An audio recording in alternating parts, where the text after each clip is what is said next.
An exclusive presentation of CTV Sports. The 1978 World Hockey Championship from Prague, Czechoslovakia, featuring teams from the Soviet Union, West and East Germany, Sweden, Finland, Czechoslovakia, the United States, and Canada.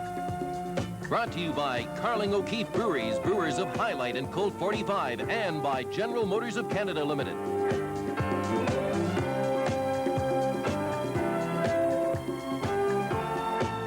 This is Team Canada versus the United States. And let me tell you, it is a crucial game for both of these clubs. The U.S. has lost both of their games, while Team Canada lost to Finland in that big surprise you're undoubtedly aware of, and then came up and beat East Germany. But the two teams need a victory here badly if they hope to get into the top four, which means the championship playoff round. And just a few moments ago, in a game that was completed, it was Russia over Finland 6-3. The Finns gave them trouble. Let me tell you, they've been giving everybody trouble. They led 2-0 before the Russians came from behind to win and take over sole possession. Well, watching all the fine hockey in these World Championships with me are my two compatriots, and I speak of Bernie Pascal, who is our play-by-play announcer, and another veteran of international hockey, Tom Watt. Tom, you know, one of the concerns of Harry Howell has been the fact that his defense is not operated too well for him, and he hasn't thought enough of his goaltending to name either one number one. Well, Team Canada does have a very young defense. Ribble and Shan from the Atlanta Flames, and Rick Hampton, Picard, the veteran really on the defense is Dennis Kearns at 32 years of age. So they do have a young defense that's relatively inexperienced internationally. And although the goaltending has stayed fairly consistent in the tournament so far, it is true that Harry Howell is concerned about his goaltending, not choosing either one, saying that he's waiting to pick a number one and playing both of his goaltenders. But I would say that a lack of international experience defensively, both with the defense and the goaltending, may be a concern for Team Canada. You mentioned the goaltending too, Tom. I think you look at Team USA, and Johnny Mariucci has Pete Lepresti of the Minnesota North Stars, who was outstanding in that 9-5 loss to the Soviet Union. I feel Lepresti could be the key in this game today against Canada. Defensively, Team USA, they lack the NHL experience.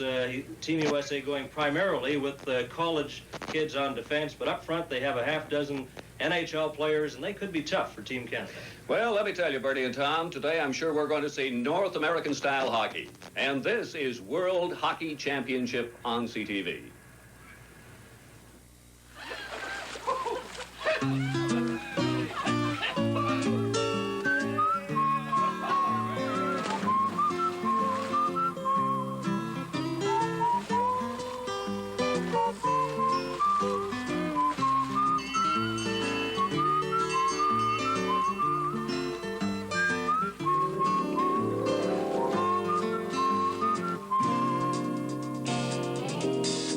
You're our kind of beer, you're a great tasting beer. It's so beer when the gang is all here.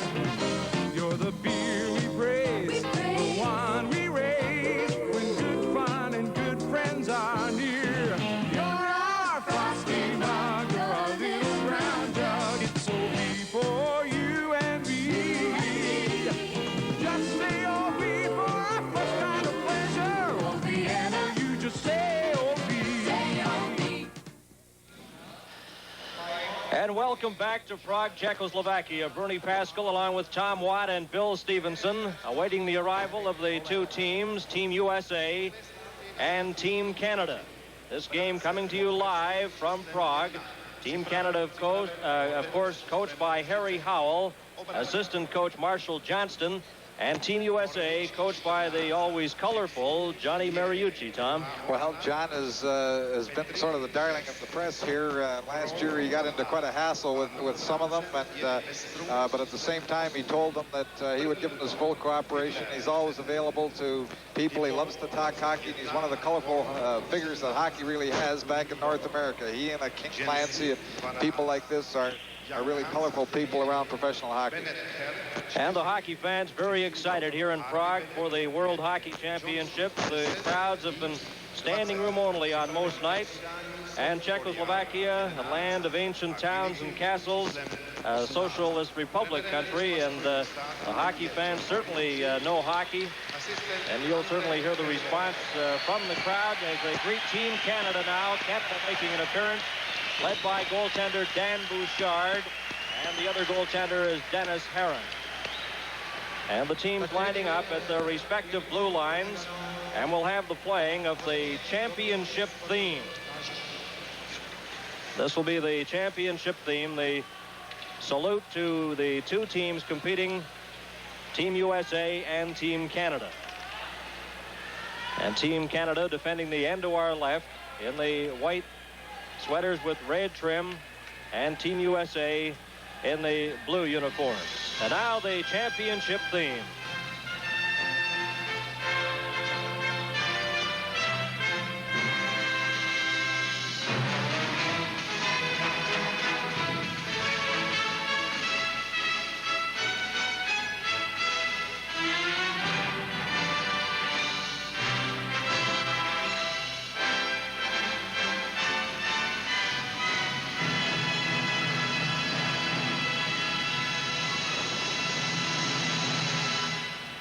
Now the players will exchange pennants. Team Canada members are presenting each member of Team USA with a carving of a hockey player.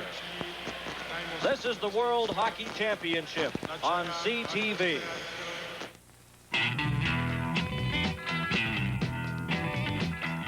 Up here where men are mining electricity, the new goal of an energy-short world. Toughness is a way of life. Here at the James Bay Hydroelectric Project, on a new frontier 2/3 of the way up James Bay.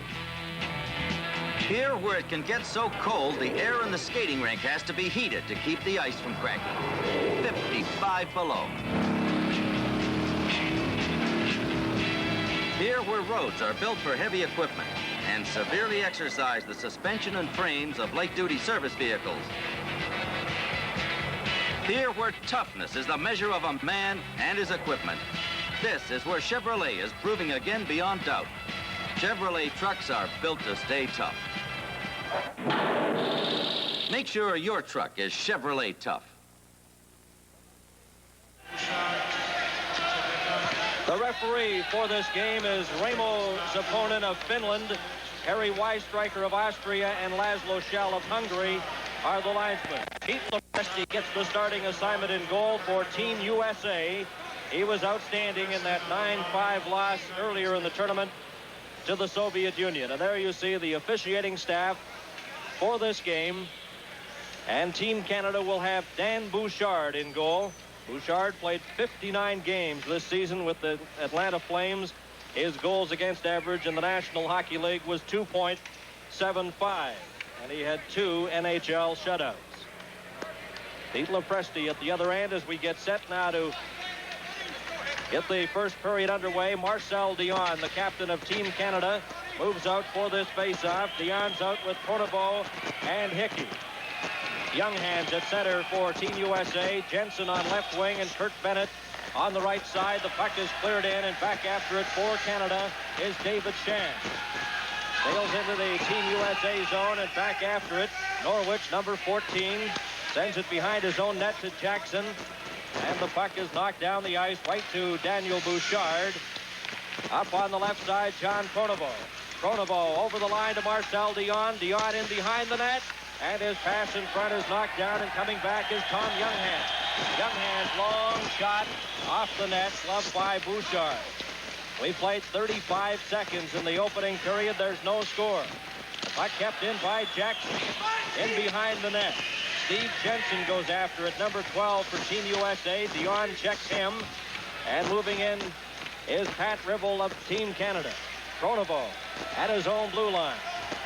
Coming up to the American line. Has to wait until David Chan gets back on side as he was pushed over the blue line.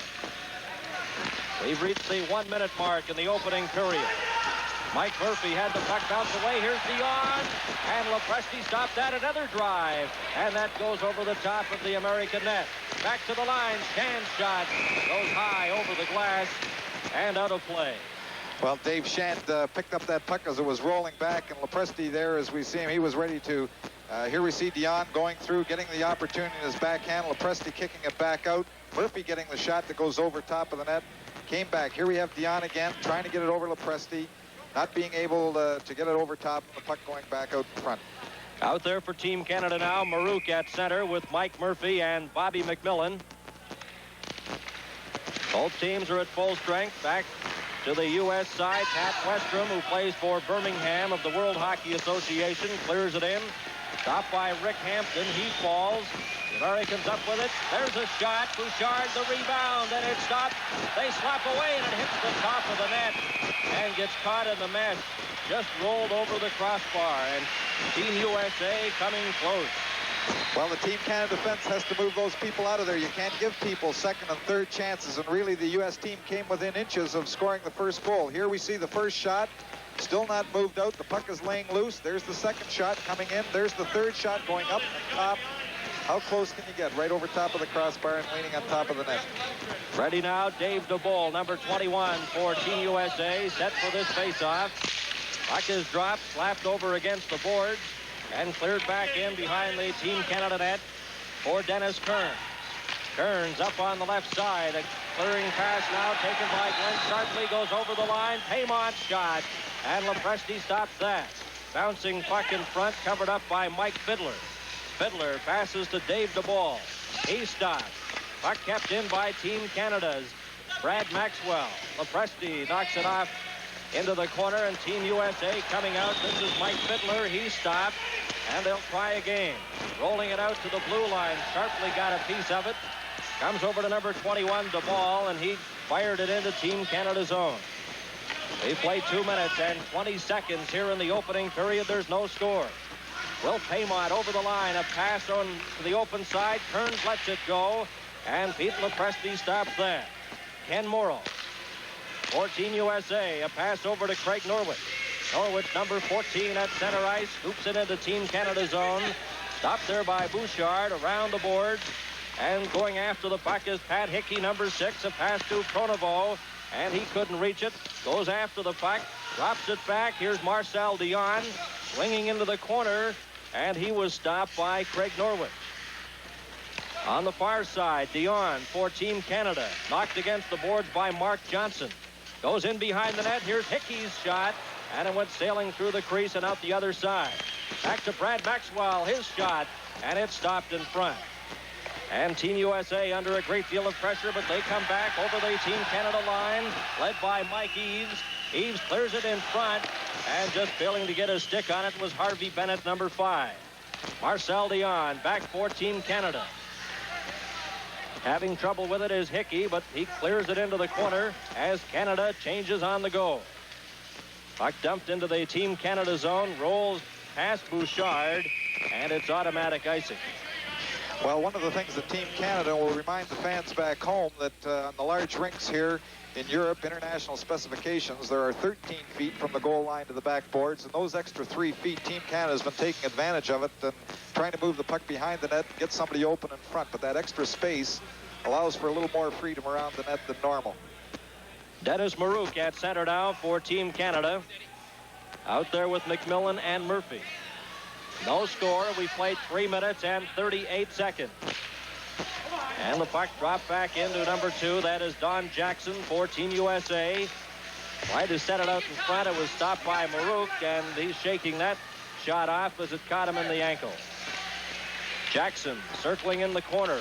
Goes back in behind his own goal, being chased there by McMillan. Finally gets a pass out on the left side. Coming up is number 9, Tom Younghand. Gets a shot, and Bouchard stopped that.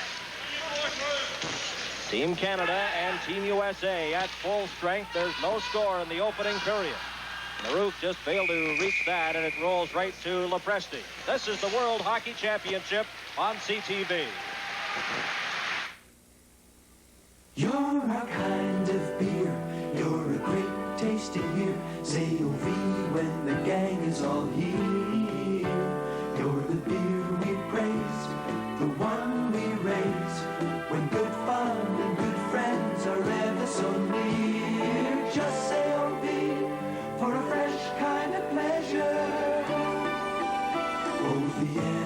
You just say O-V. We played 4 minutes and 15 seconds in the opening period. There's no score. Face-off in the American zone to the right of Pete Lepresti. And they get a little over-anxious before the puck is dropped. Gary Younger, number 7 for Team Canada, had a word with Kirk Bennett, number 4. And surprisingly enough, they're teammates with the NHL St. Louis Blues. On the right side is Harvey Bennett, clearing it out to center. Pass over to Paymont, takes it over the line, but it's offside at the American blue line. Wilf Paymont, number 9 of Team Canada, had 31 goals and 56 assists this past season with the Colorado Rockies, and he was their top scorer. A native of Earlton, Ontario. Ready now for this face-off. Harry Weisstreicher of Austria, the linesman, drops the puck. Rolls into the Team USA zone to Glenn Patrick, number 6. Passed it up to Kurt Bennett. It was stopped. Canada comes back over the line, looking for the passes sharply, and that shot back. Rolling puck in front, and it's stopped by Lepresti. Paymont clears it right in front. There's a shot, and it goes wide. Comes back to the line. Stopped there by Rick Hampton. Into Paymont. He was stopped. Rolling puck at the side, taken by Paymont. Paymont into the corner. Sharply goes back after it. Gary Younger, number 7 for Canada. It goes back to the line. There's a shot by Picard. They score. Canada takes the lead 1-0. Well, Wilf Paymont, just cruising in front of the net there, was able to tip in that shot from Picard at the point. And here we see Paymont keeping control of the puck, moving it behind the net. That extra room that's so important. Sharply moves it around behind. It goes back to the point eventually. Here we have moving in, back to the point. The low shot, that good low shot. Paymont moving in front of the net is able to tip the low shot by it. Here we have it again at the point. Good low shot, just gets through. Paymont changes the direction in front of Lepresti. And the time of the goal, 5 minutes and 4 seconds of the opening period. Back comes Canada. Pass to Pronovo on the right side. Takes it into the corner. He's checked, goes after the puck. Knocked against the boards. Puck rolls out, and Team USA comes back with Mike Fiddler. Fiddler up on the center ice zone. A pass on left wing. Having trouble with it is Bobby Colliard. And almost got a shot away as he falls. Bouchard out of the net. Swings it around the boards to Dion. He couldn't get it. Kept in. That shot goes wide. And it comes to Pronovo. Pronovo trying to set up Marcel Dion. It stopped and cleared over to number 8. This is Pat Westrom. Westrom off the boards, intended for Fiddler. He was spun around. And Dion at his own blue line. Coming back for Canada. Hickey is knocked down. Puck is taken by Craig Norwich. Cleared over to Morrow. He stopped. Dion tries to get a piece of it. Ken Morrow has it now for the Americans over the line. And it's knocked away from him, and Dion sets it over to Pronovo. Hit him in the skates, and the Americans keep it in. Dennis Kearns, number 4, behind his own goal for Canada. To Dennis Maroot. Maroot to the American line is stopped. Back comes Team USA. Coming over the line is Mark Johnson. His shot, and that missed by about a foot. Rolls right back into the American zone. Craig Norwich, number 14, trying to set that lead pass. But it was stopped, brought back in over the line.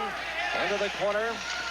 Canada leads by a score of 1-0. And we played 6 minutes and 45 seconds. There's a shot, and it just goes wide of the American net. Mark Johnson, number 10, brings it out for Team USA. Gribble missed his check. The Americans over the line, and Bouchard steered that one wide. Comes back to Don Jackson, but he couldn't keep it in. McMillan brings it back in for Canada. There's a shot, the puck in front, they score. Maroot makes it 2-0.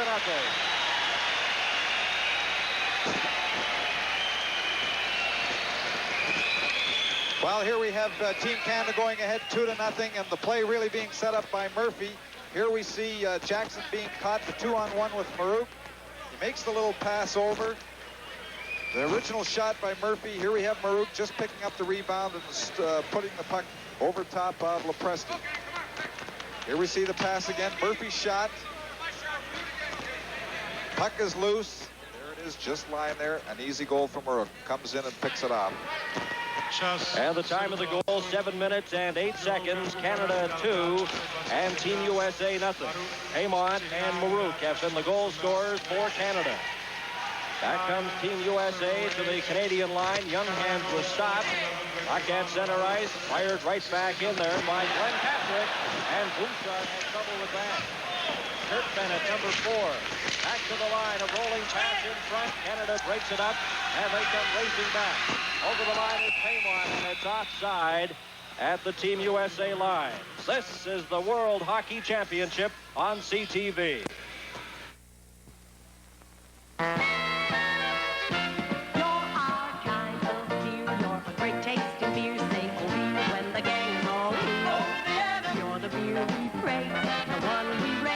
When good fun and good friends are near, you're a frosty mug, you're a little brown jug.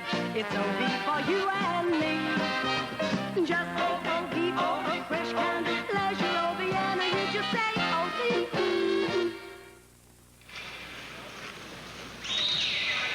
Face-off will be outside the Team USA line. And Sharpley will take this face-off for Team Canada. He's out there with Paymont and Gary Younger. Puck stolen right from the draw by Pat Westrom. Trying to feed a pass on the left side intended for Steve Jensen. He's taken into the boards. After the puck was Young hands, he spun around. Jensen still determined to get it, but it was knocked off his stick.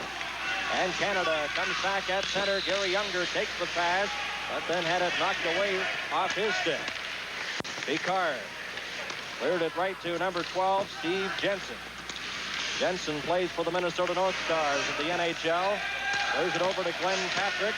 Patrick had it knocked off his stick. And this time, Pat Westrom, number 8, will try. Westrom, a pass to center ice. Jensen on the left wing, goes into the corner after it. Slapped away at the puck. He was checked. Marcel Dion then goes in to help Hampton. Jensen and Hampton swing around, and the puck rolls out to center ice. Canada 2 and Team USA nothing. We played 8 minutes and 35 seconds in the opening period. Robert Picard on the left side. Pronovo gets a shot, and it goes up over the glass and out of play.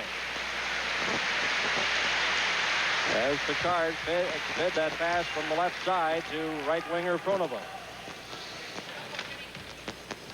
Team USA coached by Johnny Mariucci, and the assistant coach is Andre Beaulieu, the former coach of the Minnesota North Stars. Face-off will be to the left of Peter Lepresti. Marcel Dion, Team Canada's captain, wearing number 16, gets set for this face-off. It's dropped, puck rolls back to David Chan, lets it go, and that's just wide. On the far side, Jim Warner bounces it off the boards for Craig Norwich, number 14. Can't get it out. Chan gets a shot. Bouncing puck in front. Taken back by Pronovo. Back to the line. Turns, lets it go, and hit a player and goes wide. Both teams at full strength. Fiddler has trouble. Can't get it out. Norwich, number 14, goes back. Puck was stolen by Marcel Dion. Dion into the corner. Knocked against the board. Gets it back, but it's intercepted by Fiddler. And he had it cleared off his stick to an open wing. Hickey over to Dion, back to Hickey. And he was checked there by Mike Fiddler. Rolling puck in the American zone. Slapped at by Dave DeBall. Kept in behind the net goes Dion. Marcel Dion back to Kern. Kern setting up, lets a shot go. And that was stopped by the defense. Kern's after it again. Into Pat Hickey to Marcel Dion. Back to Pronovo. Pronovo off the board. And Dion had it knocked away off his stick. And Team USA breaks out again over the line, moving towards the goal. But stopped there was Ken Morrow. And the Team Canada back, Marouk shot. And that caught Lepresti on the shoulder and goes over the top of the net. Into the corner after it as the net is knocked off its moorings. And we'll have a face-off. Well, again, we see in European hockey the short pegs that are on the bottom of the here we have the replay with Marouk just moving over top of the line, taking that quick shot, goes up over the net, and there goes the net, the peg going off with a little short nub they have on the end. Good play by Craig Norwich, too, as he got over there to make sure the puck didn't bounce into the net. There's a shot, and it goes wide. Comes back to the line, a pass in front, and McMillan almost deflected that, but it's brought back by Mike Eves. Eves for Team USA into the corner, watched by Ribble. Taken heavily against the boards. Marouk goes after the puck, and Ribble takes it behind his own net. He's out there defensively with Brad Maxwell. Maxwell, number 5. Ribble just slapped it off the boards into the Team USA zone. Don Jackson behind his own net. Hit by Marouk. McMillan steals it, and he hit the side of the net with that shot. Canada leads 2-0. Rolling puck in front, comes back to McMillan. He left it there for Murphy. Back to McMillan. McMillan to Maxwell. His shot moves in front, and they slap away at it, and Marouk goes into the corner after the loose puck. Off the board. Back to Ribble. And it's cleared right back into the Team Canada zone. Ribble is back after it. Passes to Brad Maxwell, number 5. Maxwell to center ice. Murphy's checked. Takes it to the Team USA line. Spun around. McMillan got a piece of it. But then Jackson cleared it loosely to center ice, and Marouk just fires it into the Team USA zone. We played 11 minutes and 35 seconds in the opening period. Canada 2 and USA no score. Bouchard to Paymont. Will Paymont on the right side over the line, and LaPresti stops that. The rebound is taken by Tom Younghand. Up on the left side to Jensen over 2 lines offside. This is the World Hockey Championship on CTV.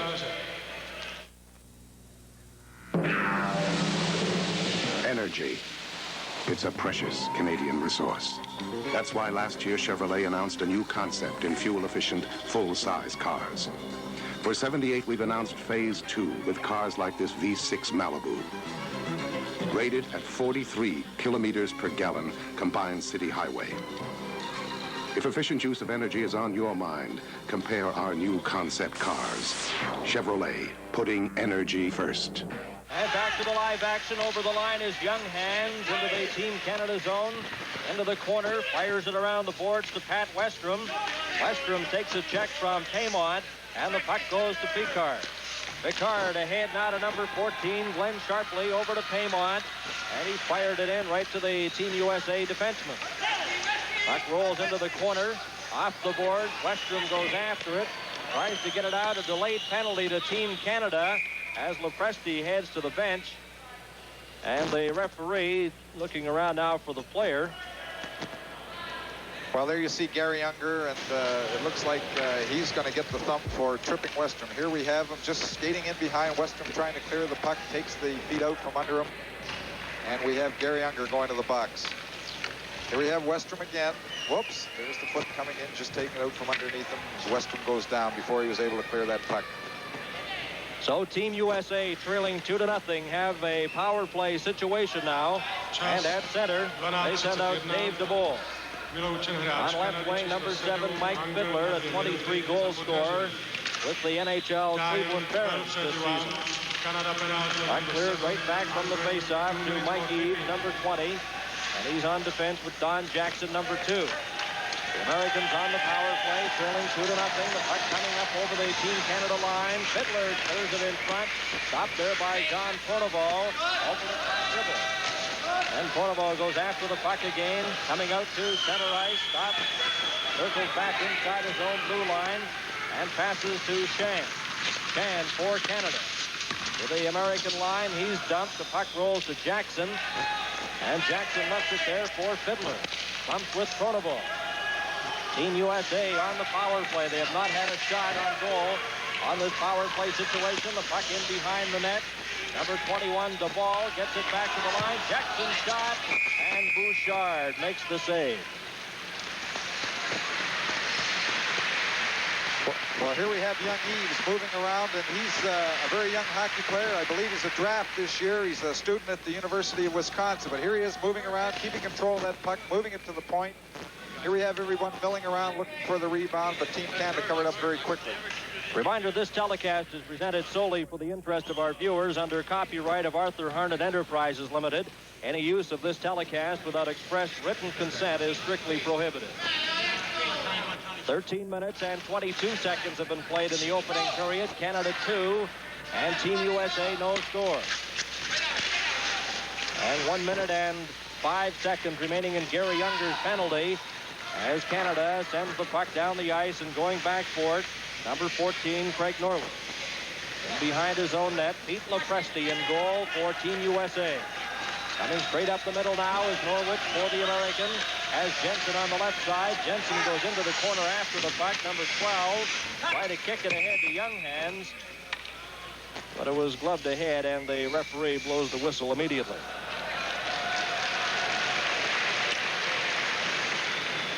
Mike Murphy, number 18 for Canada, a 20-goal scorer with the Los Angeles Kings. And there's Johnny Mariucci. Yeah, there's John. Ready now for the face-off. Tom Younghands, number 9, against Team Canada's Dennis Maroot, number 21. Comes back to the line, setting up his Fiddler, getting set. His shot, and Bouchard deflects that high and out of play with 36 seconds remaining in Gary Younger's penalty.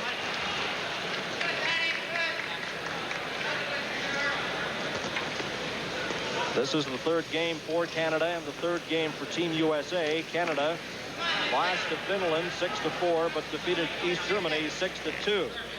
The USA has lost both its games, 9-5 to the Soviets and 5-1 to Sweden. The game with the Soviets, though, it was 4-4 heading into the third period. Puck rolls into the corner, off the board for Paymont.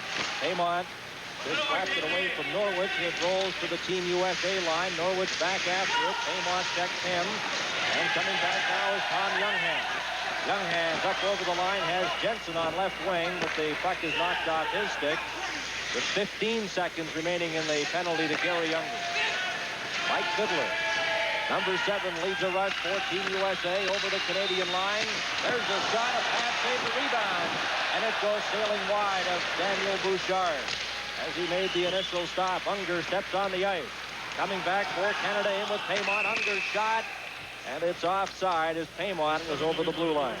Well, young Will Paymont has been playing excellent two-way hockey from Team Canada. And if you recall, here we have the good opportunity for the United States team moving up ice, and we see Kurt Bennett coming in late. The first shot is wide. It comes right back. He gets the second opportunity, both of them wide of the net, but he was cleared. Here we get another look at it. The first shot comes through, hits the boards, right back out. The second one is wide, but both good opportunities for Kurt Bennett. And the puck slapped out at center. Dion on the left wing side. Over the line now goes Hickey. Takes it into the corner. He's checked against the board. Hickey then checked by Mark Johnson. And the Team USA has a break coming up. Harvey Bennett over the line, moving in front of the goal. And it was slapped away off his stick by Brad Maxwell. And here comes Canada. They're stopped outside their own line. Mark Johnson sends it right back into the Canadian zone. Turns to Maxwell. Maxwell ahead to Marcel Dion. Dion takes it to the Team USA line and over. In with Pronovo. Passes in front. And Hickey just failed to deflect that. Here's Pronovo taking a pass from Kearns, but he can't get a shot away. And the Americans come right back. Up over the line is Mark Johnson. Moves towards the goal, and a good defensive play by Kearns. Back to the line. Patrick's shot. And it goes wide. Kearns, number 4 for Canada. Slaps it over to Brad Maxwell, number 5, ahead to Marcel Dion. Dion to the American line and over. And it's offside against Team Canada. This is the World Hockey Championship on CTV.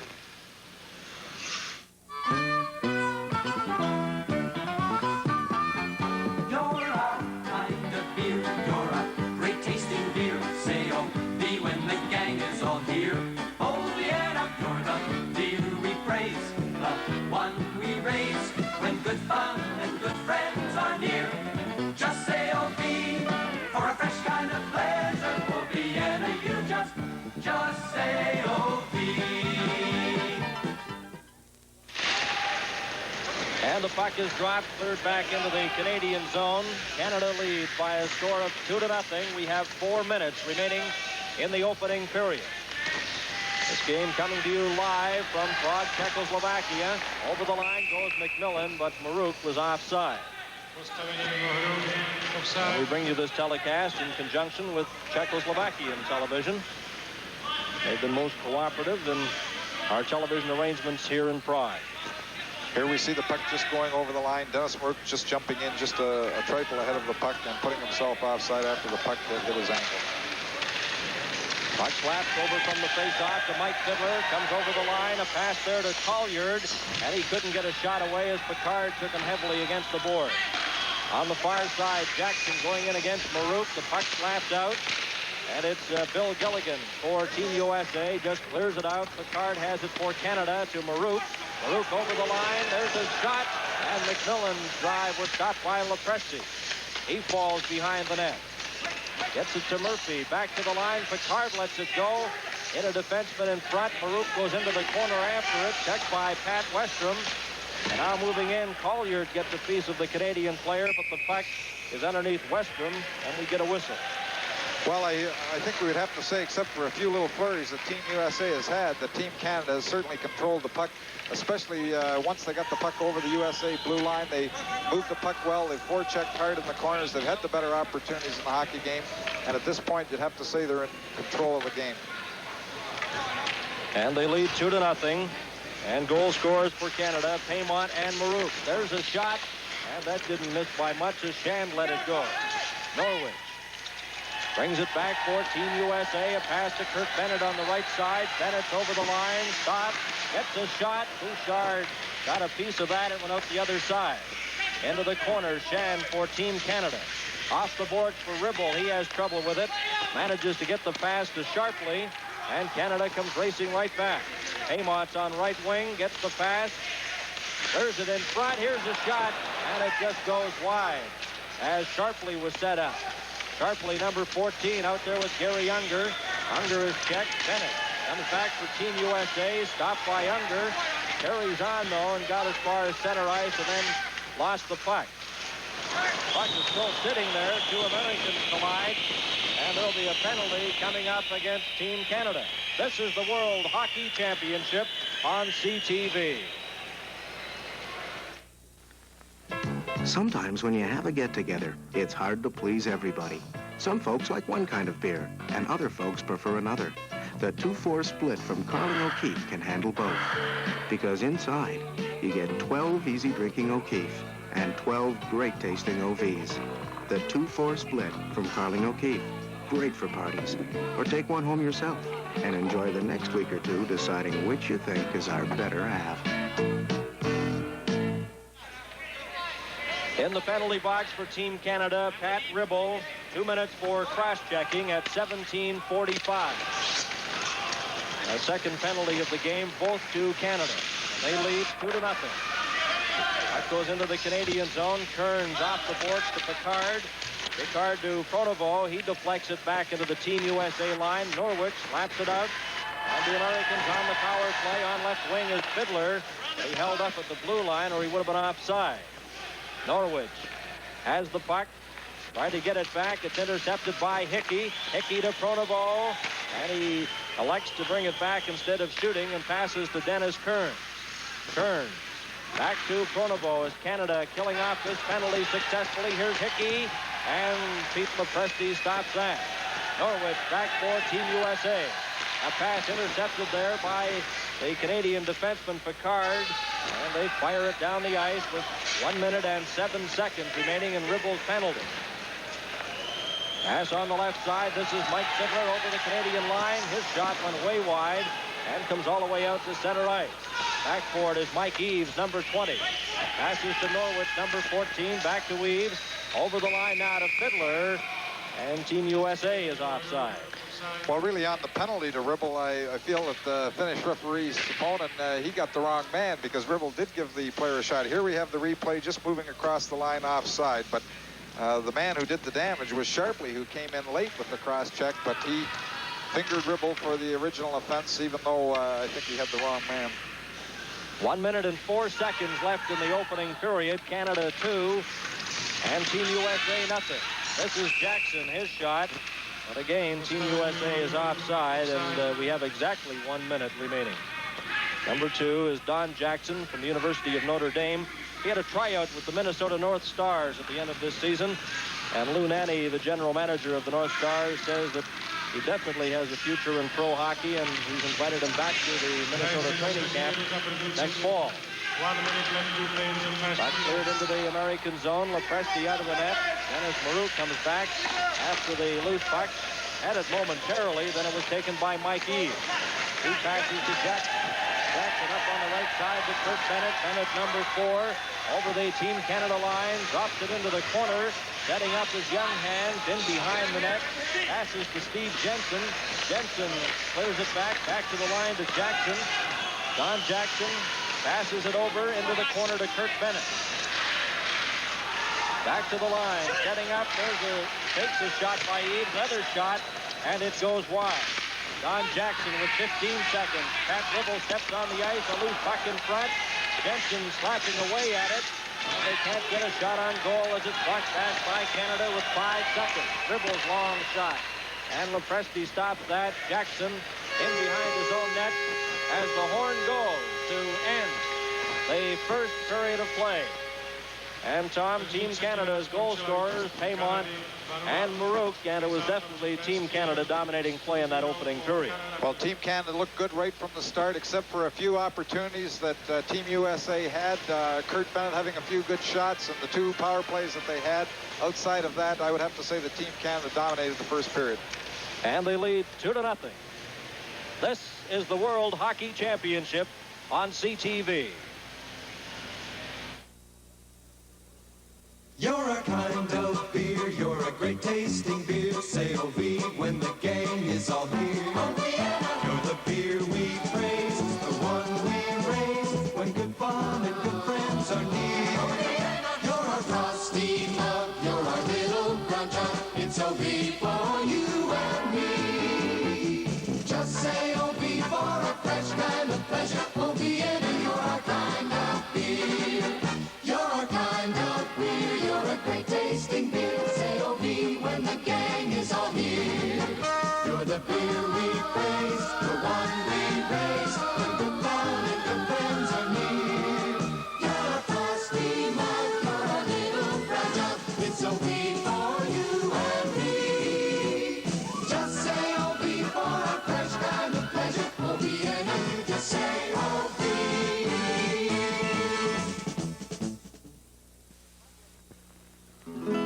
When I directed Fraser of the Sierra Madre, most of us thought there was no shortage of space or energy. Now we think differently. That's why Chevrolet asked me to look into their new Malibu, a car designed to help save space and energy. It has more front and rear seat legroom than last year's Malibu, and a smaller, lighter car. The new Malibu, a car for the age of inner space.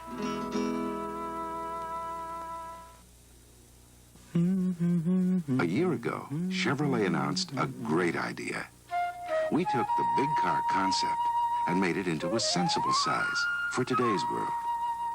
But we gave you more front and rear seat headroom, more rear seat legroom, more trunk space in a quieter, full-size Chevrolet. And you made it a roaring success. Chevrolet for 78. That's much more like it. Well, if you're wondering why we're smiling, why not? It's a 2-0 score in favor of Team Canada, and I'll tell you they've looked very good. And it's a great pleasure to introduce Mr. Peter Johnston, who is the Canadian ambassador to Czechoslovakia. And a gentleman, I don't know how to introduce him, he's got so many titles, so let's just say Al Eagleson, in charge of Hockey International for Canada. In charge of presentations for the moment, Bill, and I'd like to express on behalf of all the members of Team Canada, Mr. Johnston, Peter, our good friend, to thank you for all the things you've done. Nos joueurs sont les représentatifs du Canada. Vous êtes notre ambassadeur. Nous sommes ici pour le Canada. And for you, a little something that I hope you'll remember for a long time from this series. We're playing well tonight, and one of the reasons we're doing well over here is because of the help we've had from the embassy. Ambassadors, players, sometimes we might need your help as a player, so here's another little present. C'est pour le tennis, je pense. Non, je n'aurais pas besoin d'un sweater. C'est une équipe que vous voulez bien avoir. Mais I thank you very much. Bless you both. I shall use this, and I think it'll be a a lot better on me than a pinstripe sweater.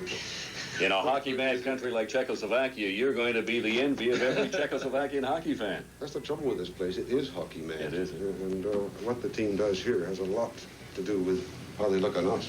Well, we've tried, thanks to the help we've had from Mr. Johnson and from everybody associated with CTV and the crew and the team, to write up some things that we did wrong last year.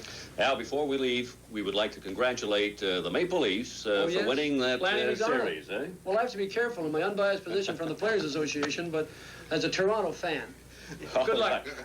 Thank you very much, Al Eagleson and Mr. Peter Johnston. And this is World Championship Hockey on CTV. Gentlemen. Nobody's got it like Pontiac's got it. No other compact offers all that Phoenix offers. In two-door coupes, a hatchback, and four-door sedans, with a standard V6, optional V8, or even a four-cylinder engine. Nobody's got it like Phoenix, the lowest price six-passenger Pontiac. You got it, Pontiac. Nobody's got it like Pontiac. Pontiac's got it. Regal, the down-to-earth dream car from Buick. A little science. Trimmer on the outside, yet somehow larger inside with more headroom, legroom, even more trunk space than last year. A little magic. Also available as a sport coupe with the wizardry of a turbocharged V6 engine. Science. And all the traditional excellence you've come to expect in a Buick. Yeah, I want one. Fantastic. The new Regal, the real stuff that dreams are made of. Well, now it is a pleasure to have with me the captain of Team Canada, Marcel Dion. Marcel, that is an excellent first period. Well, there's no doubt. We have to keep the same intensity because we blew a big lead against Finland. It was 4-1 after the first period, so we have to keep on working as hard as we can. That's been your problem, getting leads and then losing them. That's right, but that's the way hockey, international hockey goes, and they never give up. So against the U.S. team, they're tough and they play their same type of hockey, so should be very interesting to see what happens. Well, now it's a pleasure to have the entire network with us, and I mean TVA also, and Jacques Moreau. Jacques is the host and also the play-by-play man that's feeding it back on TVA. And Jacques, I know that you've got a few questions you'd like to ask also. Yeah, well, I want to ask about his comments of the first period. He answered now. Marcel, on sait que tu aimerais jouer, je pense, au hockey européen. Et puis, est-ce que tu pourrais nous dire, en fait, la différence entre le style de hockey européen et américain? Et puis, qu'est-ce que tu aimerais faire à ce moment-là? Eh bien, disons que les joueurs plutôt costauds et qui ne sont pas habiles ne peuvent pas jouer le hockey international à cause de la glace. Et puis, les qualités sont un peu différentes. Il faut que tu mettes le bâton et que tu patines beaucoup. C'est complètement différent. C'est juste un jeu d'équipe et puis c'est les bases fondamentales du hockey. Est-ce que tu aimerais jouer ici? Oui, aucun doute. La manière qui se passe dans la maison maintenant, c'est tellement que c'est juste des joueurs 6 pieds 3, 6 pieds 4 et puis c'est trop physique. Alors ici, c'est mon genre de hockey. So I asked him about the difference between the European and American way of well, it's like I think back home now, everything is so physical, and we have seen it. Everybody's trying to get the goons now, but here it's incredible. They're so talented. They skate very well, and on this big ice surface, it's completely different. You really see a good hockey player. Marcel, you didn't play, but you were with the team in '72 in Moscow. Now you're the team captain, the leader of this team. That's a lot of pressure on your shoulders, and I guess you're finding the difference. Well, that's right, but it's a very young team, and it's a lot of fun, and there's not too much pressure as far as the team is concerned, but it's very hard because we have a lot of inexperience out there, and we're making a lot of mistakes, and it's kind of tough. Marcel, le fait qu'il y ait plusieurs joueurs qui sont assez jeunes sur l'équipe, est-ce que ça rend ta tâche assez difficile? Pas tellement, parce qu'avec tous les jeunes joueurs, c'était un petit peu plus facile. Et puis, qu'est-ce qu'il y a beaucoup de pression, et puis on essaie de gagner les parties le plus tôt possible pour aller en finale. Alors tout le monde a confiance en toi? Bien, espérons. Bill, let me ask you, Marcel, this team has surprised me. Despite the fact people thought you did not play well in the first two games, they seem to be up. Well, we have to now because there's no doubt that we've seen the Russians play in the Czechs, and they're going to be up for the final games, and we have to give our best. Who do you think are the top teams in this championship? Anybody can win it, honestly. Right. Oh, yes. Yeah. Marcel, dans le vestiaire, il y a des francophones et des anglophones. Comment on se comporte vis-à-vis de l'unité canadienne, par exemple? Est-ce qu'on y pense? Oui, aucun doute. L'équipe du Canada, on veut remporter, et puis cette année, on va donner notre plus grand possible, et puis si on se fait battre, on va se faire battre en champion. Et Bill, talk about Canadian unity.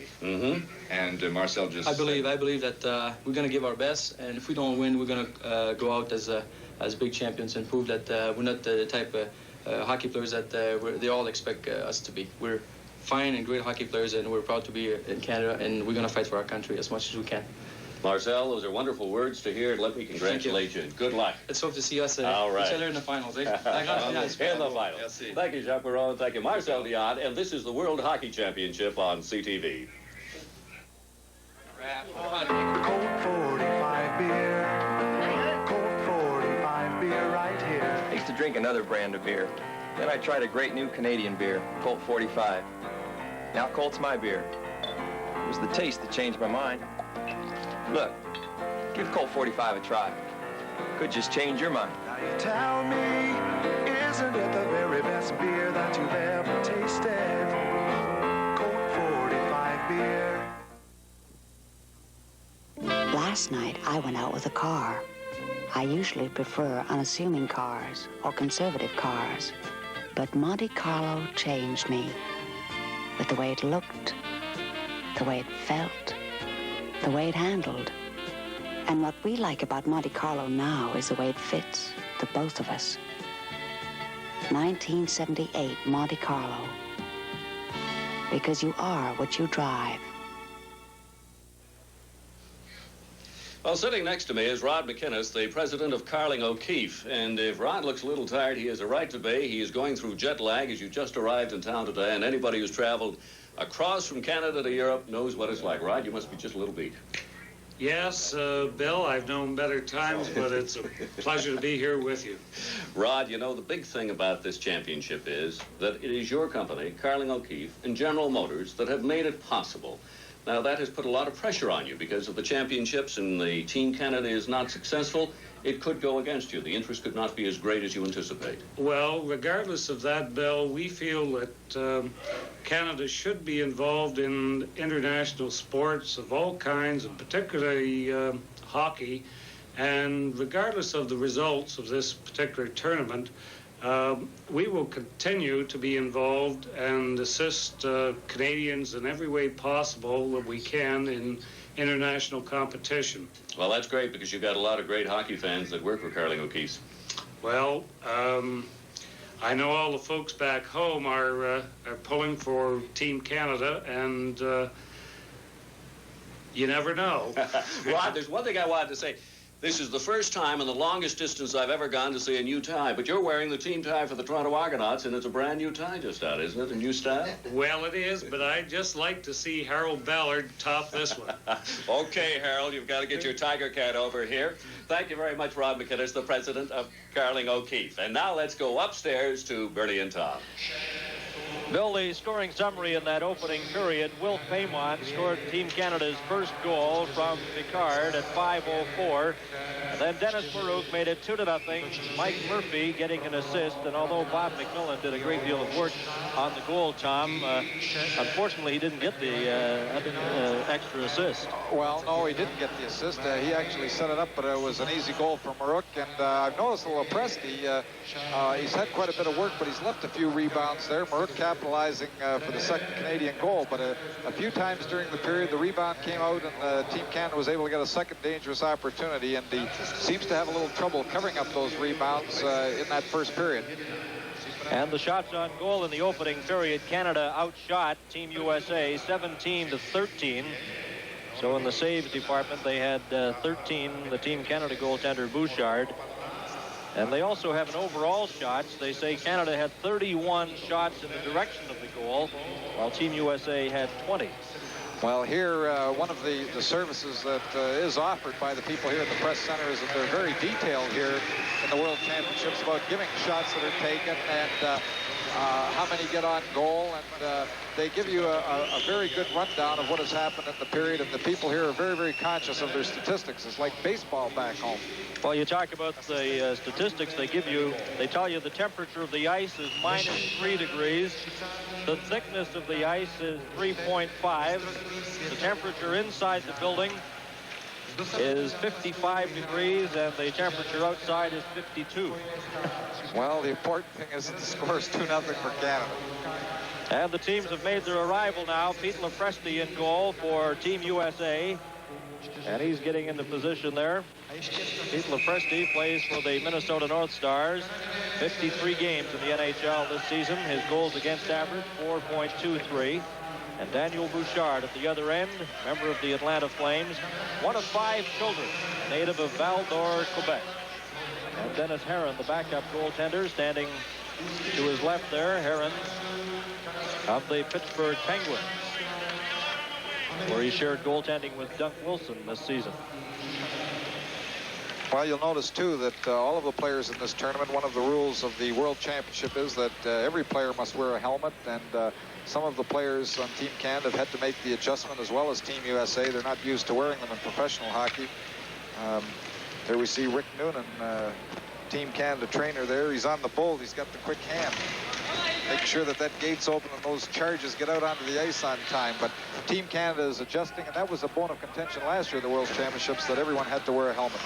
And Rick Noonan, the trainer of Team Canada, also is the head trainer at the University of British Columbia. The second period is underway. The puck cleared into Jackson.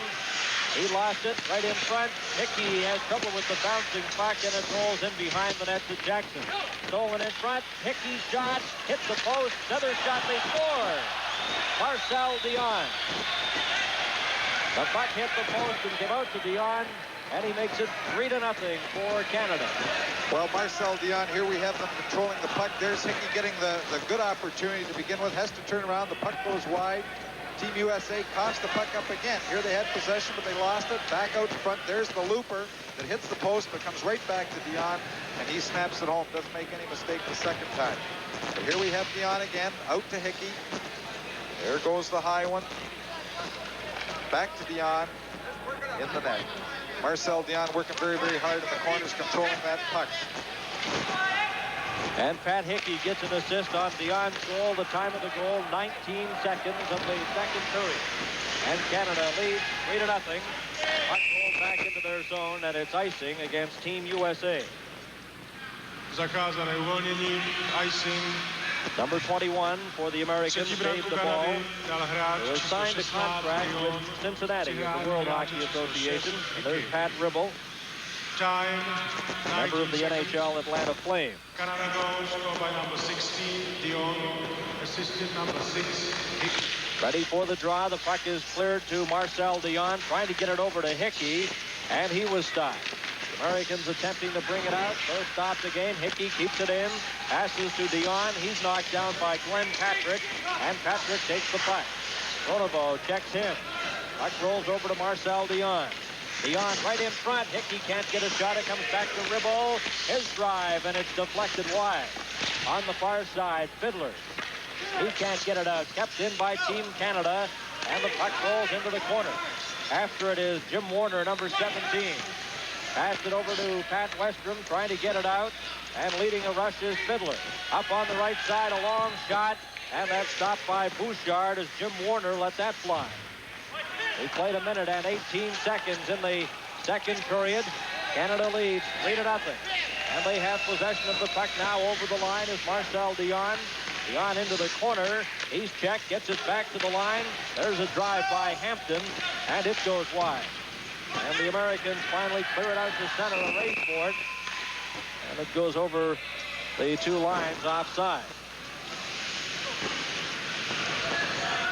Rick Hampton heading to the bench, and we have a look at the Team USA bench. Johnny Mariucci, the coach, and the assistant coach, Andre Beaulieu. Hampton had quite a season, 18 goals in the NHL with Cleveland.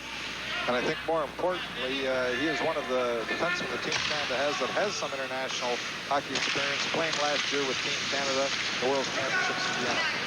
Puck rolls to Ken Morrow, number 15. Stopped at the side of his own goal. The net is off its moorings. Referee notices it, but doesn't blow the whistle as yet. Puck rolls into the Team Canada zone. The Americans have possession. Puck rolls over past Eaves.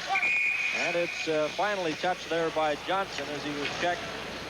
And the referee blows the whistle. Well, the referee was looking back, but he didn't look back long enough, and actually The goal was straightened out itself by Lepresti, who put it back on its moorings, and the referee still thought that the goal had been off its moorings and blew the whistle, even though the play had come right down into the Team Canada zone and it had been fixed previously by Lepresti. Referee is Safonen from Finland. Wet strikers from Austria and Shell from Hungary. We played 2 minutes here in the second period. That shot just went wide of the Team Canada goal. In behind the net is Mike Eaves. He's checked. Hampton has it for Canada. Off the board for McMillan out to center ice. And Team USA has possession again. Over to Ken Morrow, number 15. Sends it into the Canadian zone. Bouchard out of the net. Harvey Bennett goes after it, but it was taken away by Hampton. On the right side is Dennis Marouk coming over the line with McMillan. Back in front. Getting set is Hampton. Gets a shot. And it's stopped by Lepresti as Dennis Marouk was set up perfectly. Well, Team Canada pulling out all stops early in this second period and really controlling the game, taking over where they left off. Here we see the good opportunity. The puck being moved in deep. It comes right across to Marouk, who's on his forehand, who just stayed in there. And Lepresti had to come across to the far side quickly to make a good stop on Dennis Marouk. Face-off will be to the left of Peter Lepresti. Both teams at full strength. We played 2 minutes and 36 seconds in the second period. Canada 3 and Team USA no score. Taken by the Canadians. Back to Kearns. His shot. Rebound comes in front. Puck still loose. The Canadians fighting for possession. And Gary Unger is knocked down. This is the World Hockey Championship on CTV. I got the grocery. Colt 45 beer. Colt 45 beer right here. You know, I used to drink another brand of beer, and I tried this great new Canadian beer, Colt 45. I like the taste, but now it's my regular beer. Colt 45 changed my mind, and it could change your mind about the beer you're drinking now. Now you tell me, isn't it the very best beer that you've ever tasted? Colt 45 beer. Na 2 minuty za crosscheck. Time 2:48. United States penalty number 2, Jackson, 2 minutes for cross-checking. Penalty to Jackson, 2:48 for cross-checking. Team Canada on the power play. Puck rolls to the blue line, kept in by Unger, and his shot went wide, taken now by Pat Westrom, and he fires it down the ice. Unger, number 7, goes back, left it there for Marcel Dion. Dion steps away from Steve Jensen, passes to Unger. He has trouble with it, and Younghand brings it back in for Team USA to Jensen. And he clears it back to his own zone to Ken Morrow, number 15. Ahead to Tom Younghands, and he tried to set up Jensen. The puck rolls into the Canadian corner, and Dennis Kearns clears it over to Pronovo. John Pronovo winding up inside his own blue line, coming with Unger. And Hickey takes the pass, moving it on the far side, comes back to Kearns. Kearns stops, setting it up over to Marcel Dion. Dion inside the blue line. Canada on the power play. Passes to Kearns. Kearns back to Dion. Back to Kearns. Kearns gets set. Fakes a shot, gets it back to Dion. His drive, and it goes wide. Unger behind the net. Rolls it in front. And it's stopped there by Younghand. And he comes out for Team USA. Backhands it. Knocked down there by Gary Unger. Back to Kearns. Kearns ahead to Marcel Dion. Coming over the line. Into the corner. Goes behind the net. Passes to the side. And it's stopped by Lepresti. And there to help out is Ken Morrow, but he can't get it out. Kept in by Team Canada. This is McMillan passing to Kearns. Dennis Kearns, number 4 for Team Canada. Drops it back to Unger. In front to McMillan. His shot, a rolling puck. And Lepresti covers up with Marcel Dion right on his doorstep. Well, Team Canada's power play moving that puck very, very well. And here we have Dennis Kearns at the point. Moving in, getting that box to sag. Puts it back to Unger. Unger makes the quick pass on the side. The quick shot coming on the forehand. Marcel Dion being right on the doorstep. And Marcel Dion, one of the better point men in hockey. And there are 10 seconds remaining in the penalty to Jackson of Team USA. 4 minutes and 38 seconds have been played in the second period. Canada leads 3-0. From the draw, it goes over to Hampton. He gets set. His shot hit a defenseman in front, a rolling puck. Lepresti juggles it, goes to Marouk, and Team USA back at full strength. Into the corner is McMillan. McMillan of Canada, there's a shot, stopped by Lepresti. Marouk at the side. Goes behind the net, takes a check from Norwich, and Norwich gets it tied up in his skates for a whistle. Paymont and Marouk have been the goal scorers in the first period for Canada, and Marcel Dion has scored here in the second after only 19 seconds of play.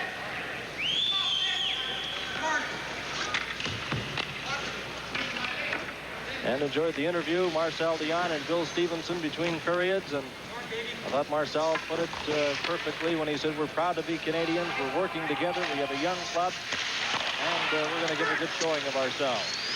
And the team has been very popular here in Prague. They've been swamped by youngsters asking for autographs and Canadian pins. Just amazing time to see the youngsters outside the hotel in the neighborhood of 100 anytime during the day. Well, they're pretty good with trading of those pins. I traded with one youngster today, and I thought I was getting a sports pin, and I got a pin from a restaurant in Prague for my Maple Leaf. Dennis Marouk gets set for the face-off. The puck cleared out and brought back now by Jim Warner, number 17, trying to set up Mike Fiddler. Carries on, Warner over the line, got a shot, and Hampton stopped that. Fiddler gets it again, comes back to the line, and broken up by Canada. Marouk, a pass to McMillan. Over the line, back to Marouk, into the corner, and Marouk is checked. The puck rolls in behind the net. Stopped there by Jim Warner and brings it back to Team USA. Warner, a pass toward the ball. He was checked, and it's shot into the Team Canada zone, and Hampton is back after. 5 minutes and 52 seconds have been played in the second period. Canada, McMillan to Marouk. Dennis Marouk over the line with Picard. Into the corner, Picard. And it's cleared inside the blue line, kept there by McMillan. McMillan into the corner, checked by DeBall, and the puck rolls to this side. After it, Team USA up with it. This is DeBall bringing it over the line. Going in now with Fiddler. Fiddler gets set but can't get a shot away, as he was covered by the Team Canada defense pair of Hampton, who is out there with Picard. Norwich will try now for the Americans to DeBall. There's a chance right in front, and that shot just goes wide. As Team Canada comes racing back, this is Paymont over the line. Into the corner, goes in behind the net. Paymont still has it. Right in front, makes a shot, swings around, dribbles at one blue line, in position, and Shand on the opposite side.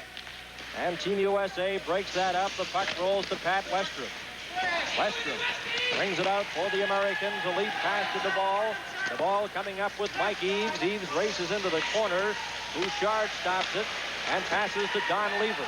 Lever out there now for Team Canada with Sharpley. Lever takes the pass, can't get a shot away. Lever drops it back to Ribble, and his shot goes wide.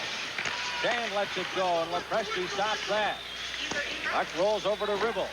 Ribble off the boards to Sharpley, in front, intended for Lever, and it was knocked down, and Team USA got it, but not out.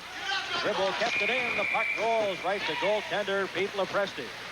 This is the World Hockey Championship on CTV. This is the famous Art Center College, where we teach many of the world's great car designers. And this is the new Chevrolet Malibu. For years, I've been telling my students, make their cars smaller on the outside, bigger inside, more efficient. Looks like somebody was listening. Back here, more leg and headroom than last year, and plenty of comfort up front. And yet it takes less space on the road. The new family-size Malibu. Beautiful.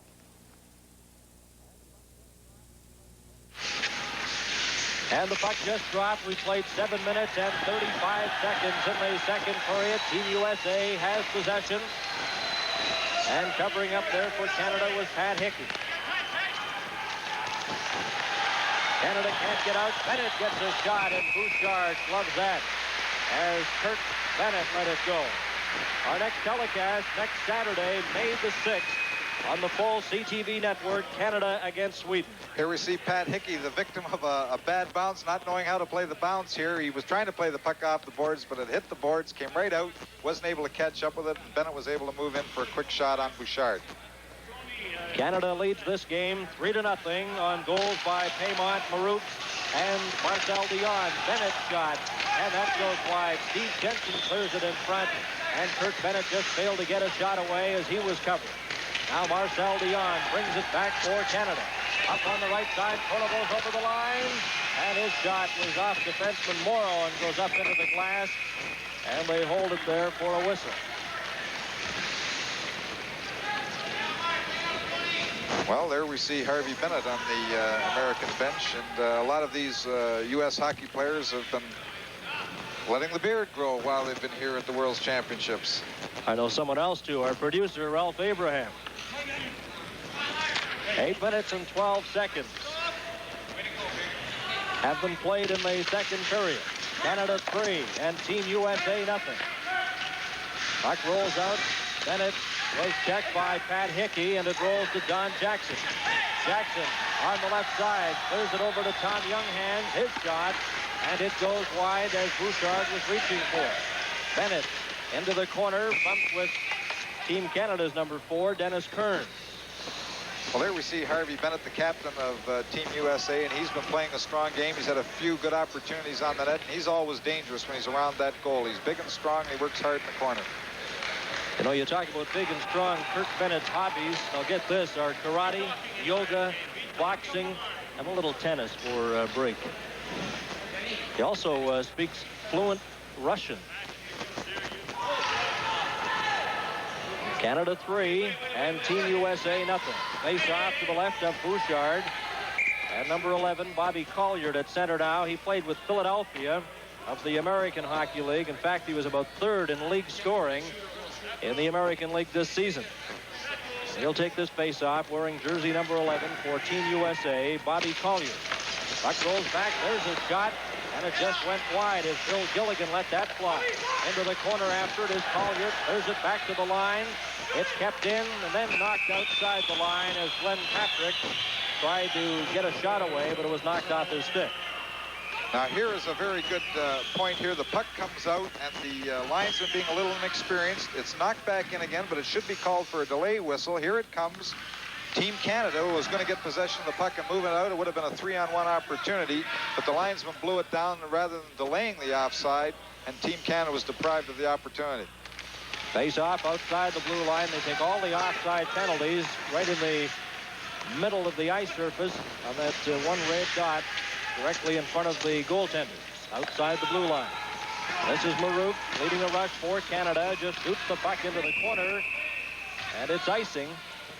Well, that'll be questionable, but the linesman calls it, and then it comes back into the Team Canada zone. Well, there's Dennis Marouk giving a little point there, trying to explain to the linesman where he thought he dumped the puck in from, and it certainly looked from here as if it was legal. He got over the center ice and tried to get the opportunity by dumping the puck in, but it was called as an icing. Number 14 at the bench there, Craig Norwich looking on. See the name on his stick. Norwich from University of Wisconsin. And plays with Cincinnati in the WHA. Canada leads 3-0. They have possession of the puck now, trying to get it out of their own zone. Stolen there, and Colliard moves towards the goal. He's checked by Ribble. A delayed penalty coming up against Canada. There's a shot, and it goes wide. And the Canadian player Unger slaps it down the ice. This is the World Hockey Championship on CTV. This is Colt 45, a great new Canadian beer in a great new 18-pack. Why an 18-pack? Well, the 18-pack holds more than a 12, and it's easier to tote around than a 2-4. Colt 45 in the 18-pack. It could just change your mind about the beer you're drinking now. Now you tell me, isn't it the very best beer that you've ever tasted? Colt 45 beer. And the penalty to Canada's Paymont for hooking at 9:19. Face off to the left of Bouchard. And Team USA gets another power play advantage. And they trail 3-0. The puck goes back to Norwich, lets it go, and that's wide by about 3 feet. Kept in at the line by Mike Eves. Into the corner. After it was Gilligan. Gets it back to Eves. Eves, number 20, passes to Gilligan. Gilligan right in front. There's a shot, and it stopped as Fiddler let it go. And Gary Younger covers up for Team Canada and sends a high puck down into the American zone, and back after it is Mike Eves. Eves behind his own goal. 1:28 remaining in Paymont penalty as Team USA on the attack, coming up over the line. And it's knocked away from Colliard out to center ice, and Eves is back for it for Team USA to Norwich. Norwich, number 14, had the puck bounce off sharply into the crowd. Well, it's interesting. Young Mike Eves has been playing on the point quite a bit for Team USA, and Mike Eves and Mark Johnson are 2 college hockey players from the University of Wisconsin, and their fathers both are college hockey coaches. Bob Johnson at the University of Wisconsin and C.C. Eves at the University of Windsor. And there's Steve Jensen, member of the Minnesota North Stars. He had 13 goals in the NHL this season. Has played a total of 171 games in the National Hockey League. 10 minutes and 8 seconds have been played here in the second period. Canada leads 3-0. Puck goes to Picard in front of his own goal, being chased by Kurt Bennett. Gets away from him, comes to center ice. Lead pass for Pronovo. He deflected it into the corner. And 55 seconds left in Paymont penalty. Jackson, number 2 for Team USA. Fires it behind his own goal. Puck is left there for Kurt Bennett, the big captain of Team USA, coming out to center ice. Passes on the left wing side to Jensen. Into the corner. He's checked. After it is Kurt Bennett, rolls it back to the blue line. Into the corner. Steve Jensen getting set, back to the blue line. There's a shot, and it goes wide as Westrom let it fly, and it comes all the way back into the Team USA zone with Don Jackson back for it. Jackson to Bennett. Bennett has Young Hands on the right side, drops it back for his defenseman Westrom. Up on the left side, broken up by Dennis Kearns. Kearns to Picard. Back to Kearns in front of his own net. 5 seconds left in Paymont penalty. Canada leading 3-0. And the puck fired down the ice as Paymont steps on the ice, and it'll be icing against Team Canada. Well, Will Paymont, who picked up that hooking penalty last year, had a lot of problems adjusting to international hockey and took a lot of penalties, but this year he's been playing great two-way hockey and has been a real asset to the team. There's the coach, Harry Howell, along with assistant Marshall Johnston. And Harry Howell celebrating his 24th wedding anniversary today behind the bench in Prague. And he's here in Prague with his wife, Marilyn. And we extend our best to his 24th wedding anniversary. 11 minutes and 23 seconds have been played in the second period. And Canada leads 3-0. Puck taken by Hampton. Swings away from Mike Fiddler. Marouk almost broke away. The puck rolls into the Team USA zone. Marouk is after it. And it's icing as it goes over 3 lines. Look at number 6 of the American team, Glenn Patrick. Plays with Hershey of the American League. His brother Craig was invited to play for Team USA, but couldn't play because of an injury picked up in the latter part of the season. They have a famous father, Lynn Patrick. Famous family. Puck taken by Team Canada, rolled out to center ice. Ken Morrow, number 15. And the puck backhanded into the corner. Going after it is Picard. Bouchard gets there first. Rolls it over now to number 18. That's Mike Murphy. He's checked. After the puck is Fiddler right in front. And that drive by Colliard was stopped by Bouchard. Well, Colliard hasn't been used all that much. He's been used a little bit here in the second period, and when he's been out there, he's been very dangerous moving the puck around. Here we see him getting the opportunity right in the slot, shoots all at once. Good stop by Bouchard, but Colliard has been dangerous when he's been called upon in this hockey game. Both teams are at full strength, and Sharpley is out there now for Team Canada for this face-off against Bill Gilligan, number 18. And the Americans couldn't get a shot away, and the puck rolls back, and Ken Morrow is after it. Morrow off the boards into the Canadian zone, and it's icing. Brad Maxwell goes back and feeds it to the linesman Laszlo Schell of Hungary. There's Bobby Colliard, number 11. going over to confer with one of his teammates, and Gary Unger, an assistant captain. And what a string Unger has. He's played in the National Hockey League 803 consecutive games. Face off to the right of Pete Lepresti. Lepresti, one of several NHL members on Team USA. And Lepresti, of course, the goaltender for the Minnesota North Stars. Now the officials trying to get the players into proper position. And referee Saponen of Finland goes over and has a word with the players, and they finally drop the puck. After it is Glenn Patrick, number 6, left it there for Ken Morrow, number 15. Cleared out, Team USA on the attack. Collier's over the line. Can't get the puck over to Gilligan as he was checked by Kearns. And back comes Team Canada. That pass too far for Unger. And they're covering up for Team USA was Ken Morrow, number 15. Passes it to Glenn Patrick. Patrick off the boards to Mike Fiddler. Behind his own net, had trouble with it, goes after the puck again. 12 minutes and 40 seconds have been played here in the second period. Canada leads 3-0. Coming around is Gilligan. He's checked. Unger has it for Team Canada. Unger being chased by Morrow, gets it in front, and it's backhanded down the ice. Bouchard comes away out of the net and slaps it right back into the American zone. That was a dangerous play. Americans have possession again, coming out at center ice, led by Bill Gilligan, number 18, got a shot. Puck rolls into the corner. Up on the left side is Pat Hickey, number 6. Hickey then just clears it in. Bounced off defenseman Norwich, goes in behind the net.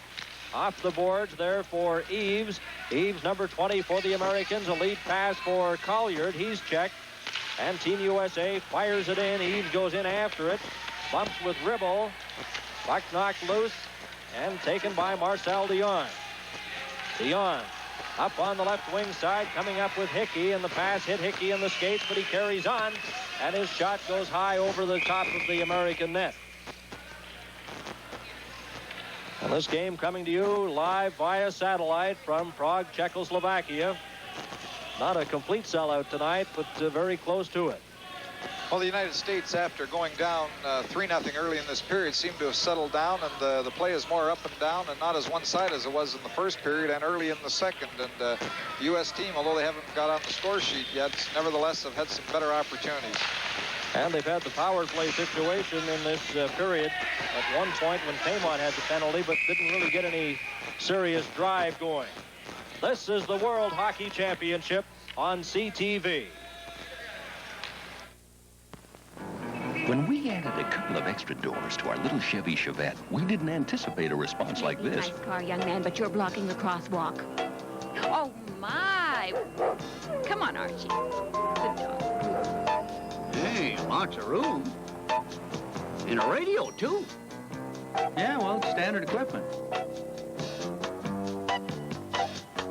Build a better Chevette, and the world will beat a path through your doors.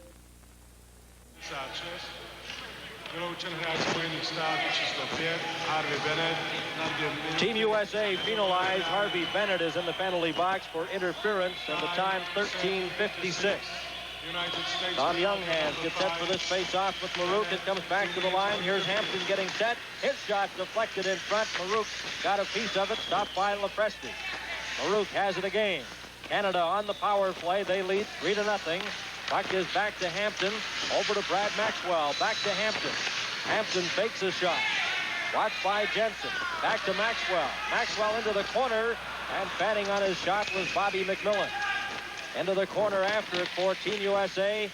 Trying to get it out. Younghans had it momentarily. Marouk goes after it. In behind the net. Passes to McMillan. McMillan back to Maxwell. Maxwell to Bobby McMillan.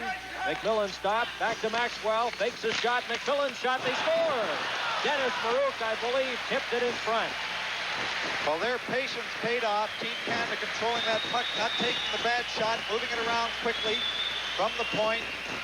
Young Brad Maxwell doing a very good job. Here we see the puck coming out to the point, holds onto it, waits till draws the man to him, puts it over on the side. Holding, back to Maxwell again, fakes the shot, puts it on the side. There we see Dennis Merck just tipping the puck in as it comes across from McMillan.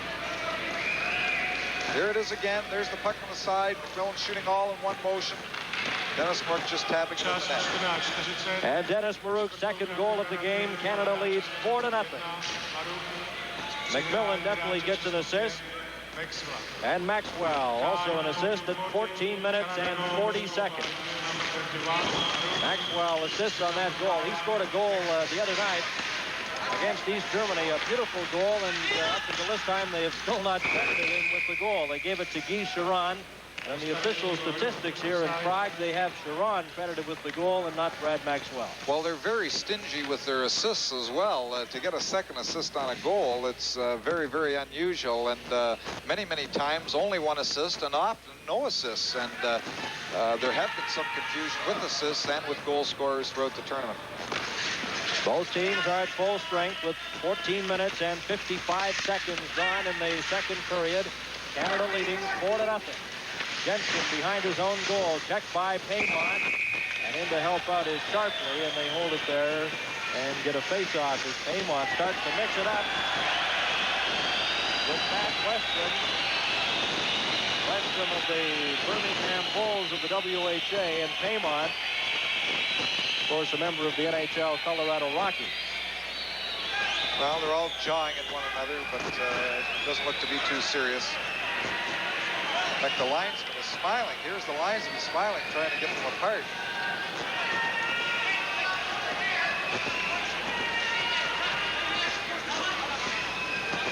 Oops, there's a little push late by Sharpley, and then the linesman coming in.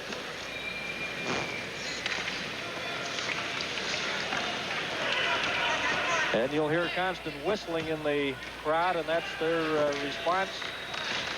Instead of booing, they whistle. But at times they whistle when they enjoy something too, like a little bit of a fight. The card slaps it in, kept in by Pronovo to Marcel Dion. Dion stopped back to Hampton. He clears it into the corner to Pat Hickey. Hickey is knocked against the boards by Ken Morrow. Dion goes after the loose puck. Off the boards to Picard. His shot is wide. Hickey after it, chased by Morrow, and the puck rolls over now to Younghans. Back come the Americans. Younghans coming out at center ice, gets a long shot, gloved by Bouchard, and cleared it away from his defenseman Picard, kept in at the line by Morrow. Then he's checked. Here's Dion going after it. Dion in with Pronovo. At the side of the net, rolls it in front, and it's intercepted by Younghans. As Dion was dumped inside the American blue line, coming over the line as Picard ran into Steve Jensen. Brought back in by Team USA. This is Dave Duvall. Into the corner after it is Warner. He stopped.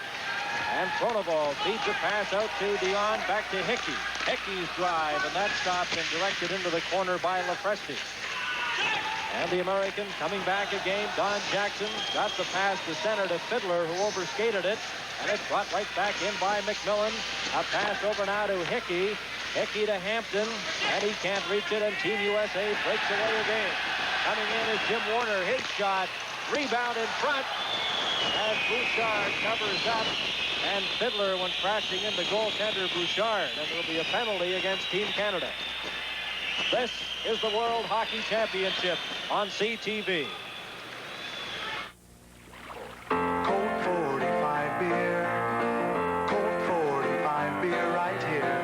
After years of drinking another beer, I've switched. Now I'm drinking a great new Canadian beer, Colt 45. The taste of Colt 45 changed my mind. It could change your mind about your old beer. Now you tell me, isn't it the very best beer that you've ever tasted? Colt 45 beer. Penalized player is Pat Hickey, out for tripping at 16:34. The goal scorers in the game for Canada. Dennis Marouk has 2. Paymont and Marcel Dion has been the other goal scorers. Canada leading 4-0. Under a man short now, the face-off in the Canadian zone. Younghans got the draw, but the puck rolled right back into Team USA zone, and back after it is Mike Fiddler.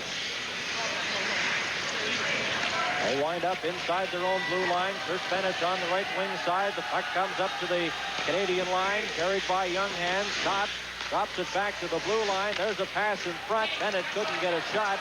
And Dennis Marouk in his attempt to get it out was stopped by Bennett. Bennett then checked by Marouk. In to get it is Young Hands. He has it for Team USA in behind the net. Back to Young Hands. Young Hands drops it into the corner. Jensen has trouble with the bouncing puck, and it hit the referee. Young Hands as Team USA on the power play. Back to Eves. Eves getting set. Passes to Fiddler. His shot kicked out by Bouchard. Rolling puck in front. Young Hands slaps away at it. And Marouk off the boards and down the ice.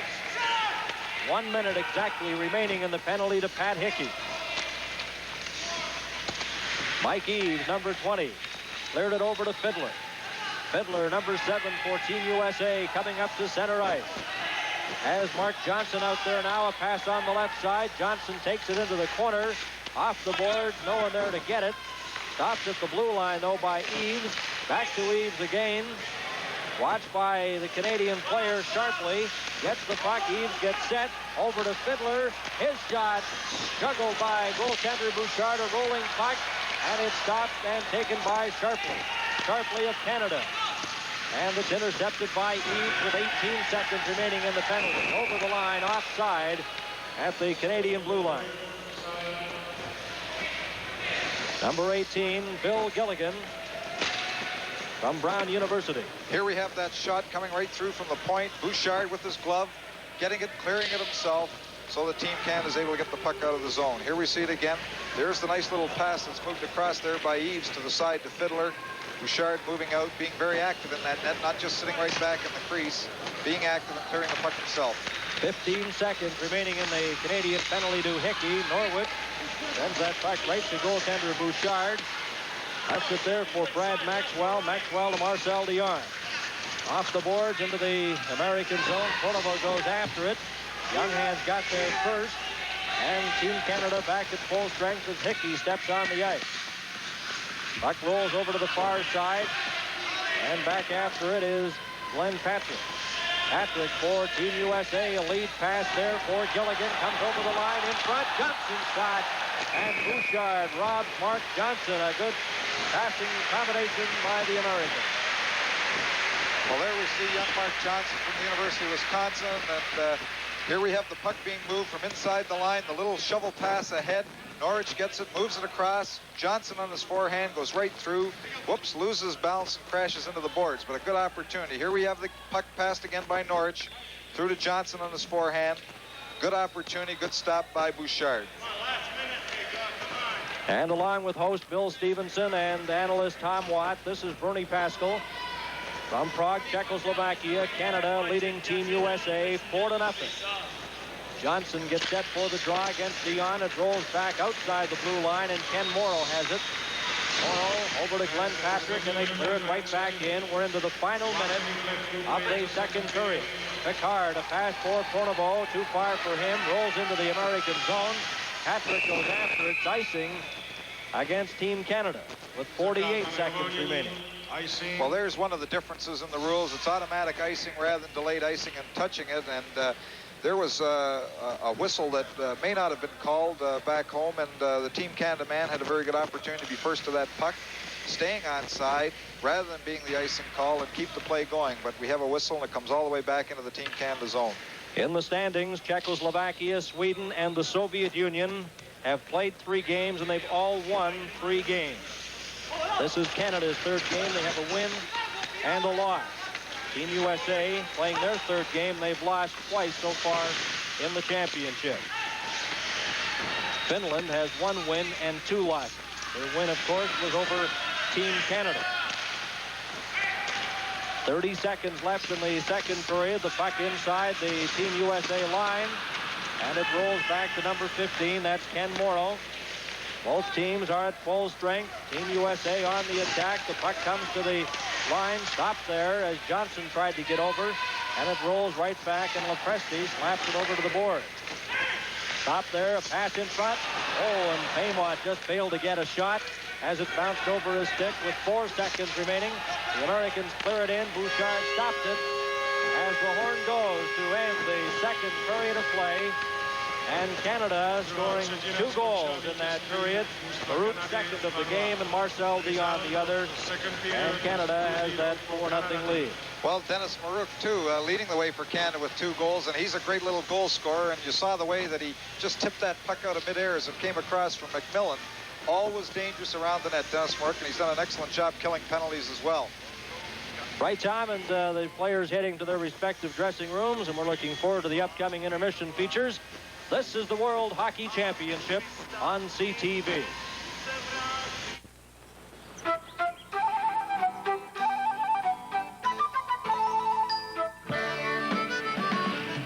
There's a 1,000-acre experimental barley farm just outside of Copenhagen that is unique.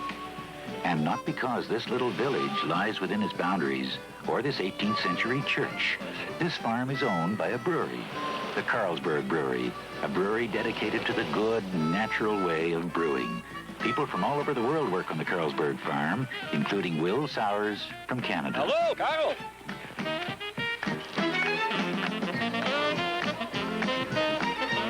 And when they all get together, it's quite an occasion. One that naturally calls for the fresh, natural, glorious taste of a Carlsberg beer.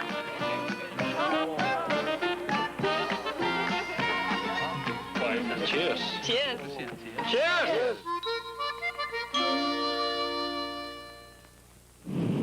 Pontiac's new Firebirds are here with Firebird Esprit and all its luxury. With the response of the Formula Firebird and the very special driving experience called Trans Am. The new Firebirds are here to help make this Pontiac's best year yet.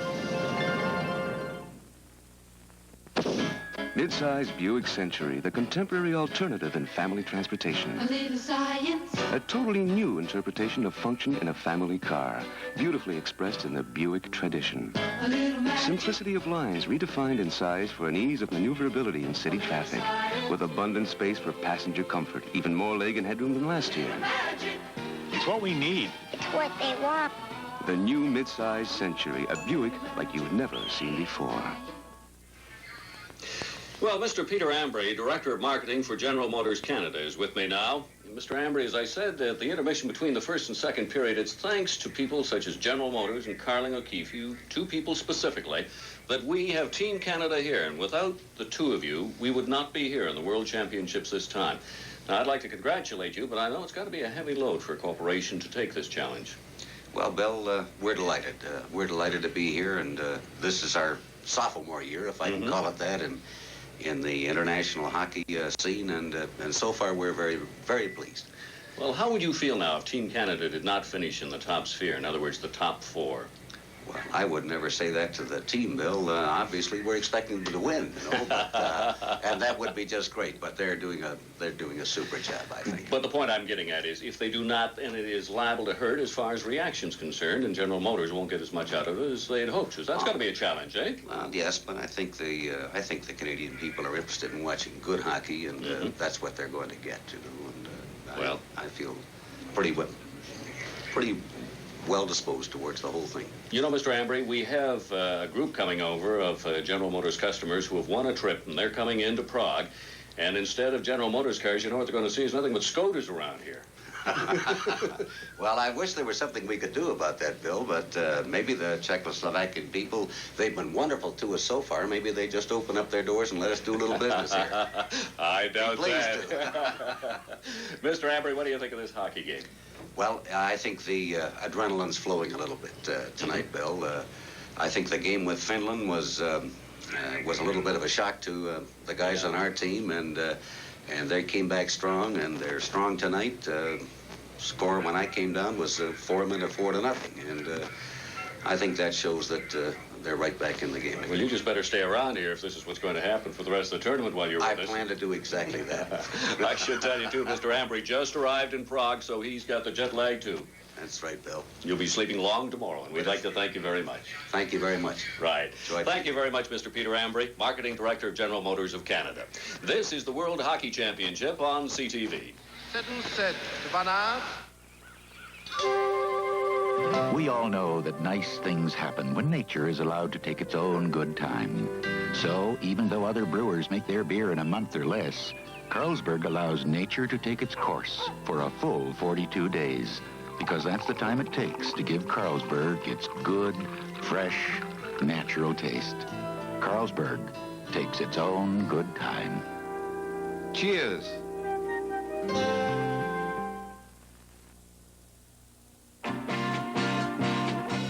Oldsmobile has a great new surprise package for you. A package that comes with super stock wheels, sport mirrors, and its own distinctive paint treatment. It's a new two-tone Olds Special Edition Cutlass, and it's available in white with your choice of 4 exciting metallic accent colors. See and drive the Olds Special Edition Cutlass at your Oldsmobile dealers and discover the great Cutlass feeling. Can we build one for you? Sit set. Tim Young of the Minnesota North Stars was with the team as a replacement in case of an injury. Well, it didn't happen, Tim, so now you're watching from the sidelines, and that's got to be kind of tough to do.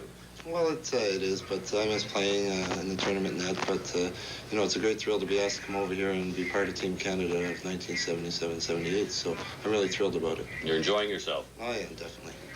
What is happening out there with the team? Now, we, in the first 2 games, have had to report back. The first one, they looked very bad against Finland. They did not play that well against East Germany, but the first 2 periods here, they have looked excellent. Well, they've looked good throughout the exhibition series we had here and the game against Finland, you know. We looked really well the first period, and then we ran into the first 10 minutes, we ran into 3 penalties, and they ended up with 2 power play goals, and that kind of got the team down a little. But as far as what I've seen in that, the team's looked great throughout the whole series that we've been here and all the exhibition games we played. A lot of young hockey players. How are they reacting to the pressure? You're in the dressing room. You see how they react. Well, they're acting very good at, you know, they're all young, and they know they have to do their job to win, and they've got that attitude where they're young players and they're just, you know, a few years in the NHL experience and that, so they're working hard, and they know what it means to the people in Canada and what it means to them just being part of Team Canada, which gives them the upper edge as it would more over an older person and that, so they're working more harder than I would say as an older fellow would. They really feel the honor, right? Well, they do. They feel, you know, at that age when you're being picked to represent your country, it's a great honor, especially at that age, and you've only, you know, been around the year or the league for 2 or 3 years. Yeah, well, it is.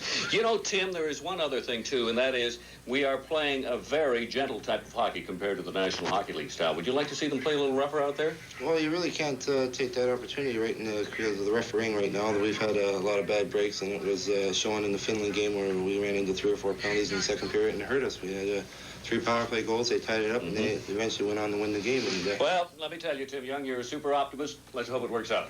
Okay, thank you very much, Tim Young. This is the World Hockey Championship on CTV.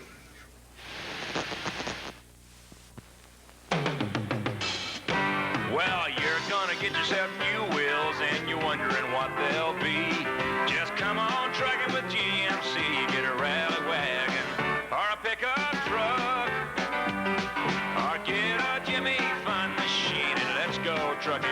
Everybody's trucking. Nothing goes trucking like a GMC. GMC, the truck people from General Motors. Nobody's got it like Pontiac's got it. Le Mans, the true midsize. Sound thinking surrounded by sensational styling. A trim new shape compared to last year's Le Mans, but with more head and leg room. And room for 6. Le Mans, the most scientifically designed road car in Pontiac history. You got it, Pontiac. Nobody's got it like Pontiac. Pontiac's got it. Well, you know, one thing about that second period, when there was a bit of a fight North American style taking place, the fans seemed to enjoy it. Well, Bernie and Tom are going to tell us how much they enjoyed it, and they're going to show us what has taken place, some of the highlights of the second period. So let's go upstairs to Bernie and Tom. Well, Bill, they've had a total of 4 goals, of course, in the game to this point, 2 in the first period and 2 in the second period. And Dennis Marouk, Tom, has certainly been a spark plug out there for Team Canada, scoring once in the first and his second goal in that second period. Well, he wasn't selected last year for Team Canada. He was one of the players that came to Europe, and in the final cuts that were made, actually right here in Prague before the team went on to Vienna, he was not selected for the team. And he's had great seasons with the Cleveland Barons, and he's played very, very well, and he's an excellent goal scorer. There's the mascot of the World Hockey Championships here in Prague. And a look at the scoring highlights. Well, here's the first goal of the period. Actually, after 19 seconds, we have the puck just being knocked over by Hickey almost into the net, and Marcel Dion coming up with the rebound and ramming it into the U.S. net.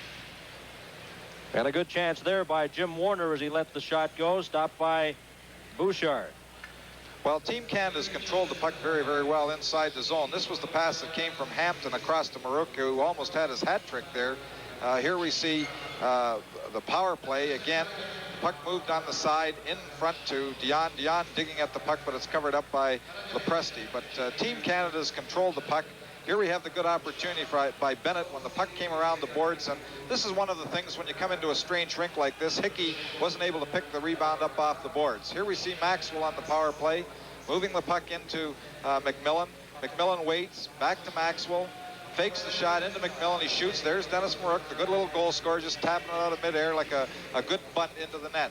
Here we have one of the opportunities for Team USA.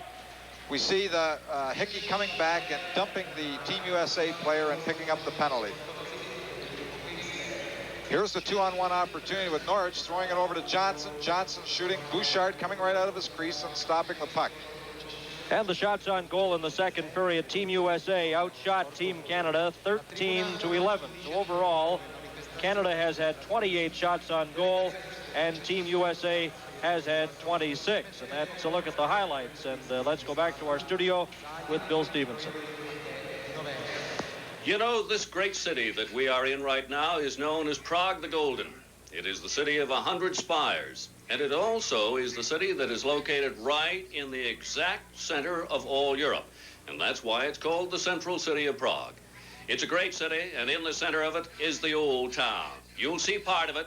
You'll see where Team Canada has been walking around, enjoying the sights during these World Championships. And so, we hope you enjoy it too.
The beautiful sights of Czechoslovakia, a land of ancient towns and castles, and we hope you enjoyed that feature.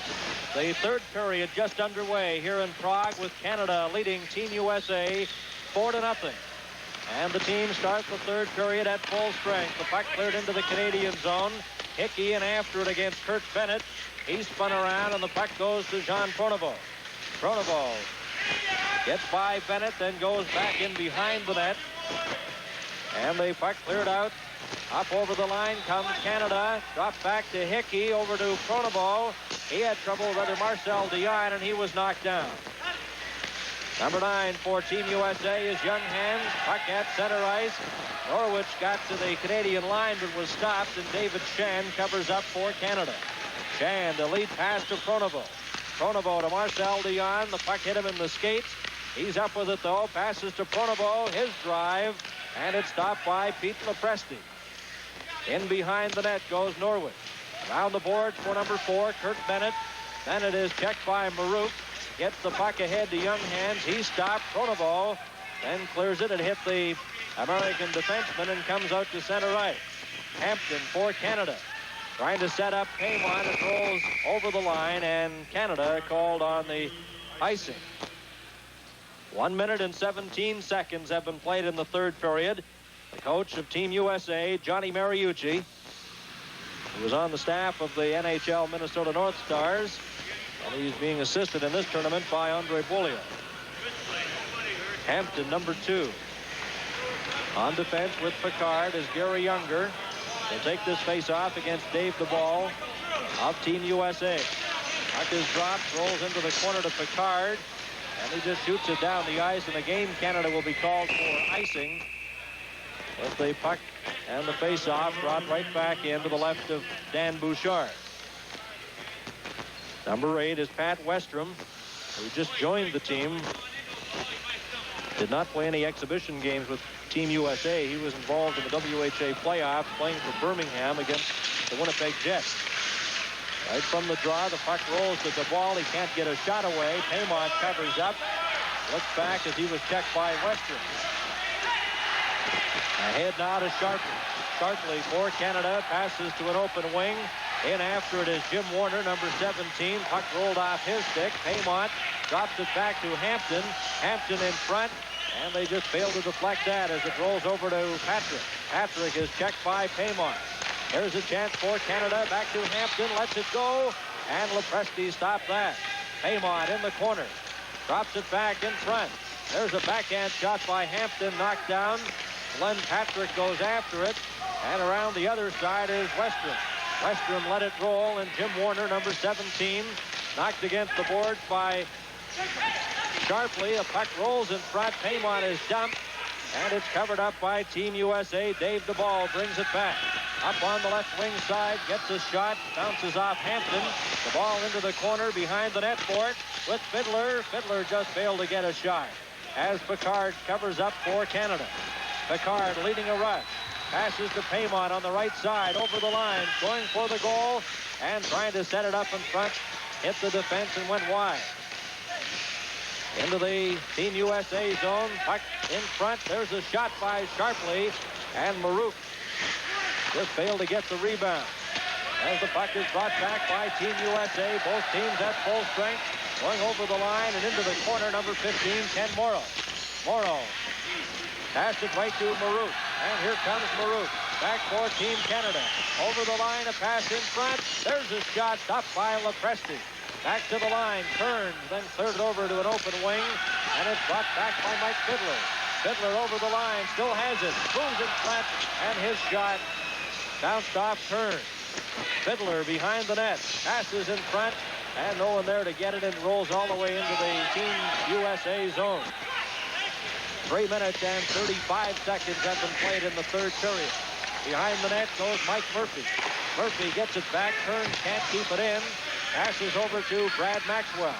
Maxwell for Canada drops it, and it's offside. This is the World Hockey Championship on CTV. For over 100 years, the Carlsberg Brewery in Copenhagen has led the way in advancing the skills of brewing, and the whole world has shared in their knowledge. 130 of the world's finest technicians are employed in the Carlsberg Research Laboratory, including Brian Martin from Canada. Hi, Brian. Do you want to come for a beer? And after work, it's the same here as back home in Canada. Hi, Brian. Hello, Carl. Cheers. Cheers. Back here in Prague, Czechoslovakia, with 3 minutes and 48 seconds gone in the third period. David Shand clears it in, and again, Team Canada offside. Our next telecast on the full CTV network will be on May the 6th, when we'll bring you the game between Canada and Sweden. Next Saturday, May the 6th. There we have a shot of young Mark Johnson, and he's played very, very well. A very tricky center man for Team USA. And Johnson out there against Marcel Dion. Team USA has possession. Jackson, number 2, ahead to Johnson. Johnson, number 10, winds up on the right wing side. Drops it back there for Mike Eaves. Hit his skate and rolls out now to Don Lever. Lever into the corner. Knocked against the boards by Glenn Patrick. It rolls to Jackson up on the left side for Harvey Bennett. And it goes right back into the Canadian zone over the line, and it's called for icing against Team USA. Don Jackson from the University of Notre Dame had a tryout with the Minnesota North Stars at the end of this season. Well, in the pregame skate this morning, Johnny Mariucci was working very, very hard with this young gentleman, working on his pivots and skating backwards. And you have to be able to pivot well in these wide rinks in Europe. And right from the draw, the puck is taken by Mark Johnson of Team USA. Shoots it into the corner. Bonneval goes back for it. Bouchard had trouble with it. The puck rolls to Bennett. Bennett back to the line. Here's Patrick's shot, and it goes wide of the Team Canada goal. Kept in at the blue line by Don Jackson, but then he's checked. Here's Marcel Dion moving in. His shot, the rebound, and it's stopped by Lepresti with Don Lever, number 20, right there looking for the rebound. Well, there we see Marcel Dion. Here we have another look at the play. Here we have the puck being moved by young Jackson at the blue line. Marcel Dion waits, shoots, gets by the defenseman. The rebound comes up. Lepresti covers up, but he's been leaving a few rebounds. That's one of the few that he's covered up quickly on. Here we have Dion again with the shot, getting through. Lepresti moving out. The puck comes back to him off the defenseman's stick. And it's back to Hampton right from the draw. His shot, Lepresti steers that into the corner, and Kurt Bennett, number 4, has it.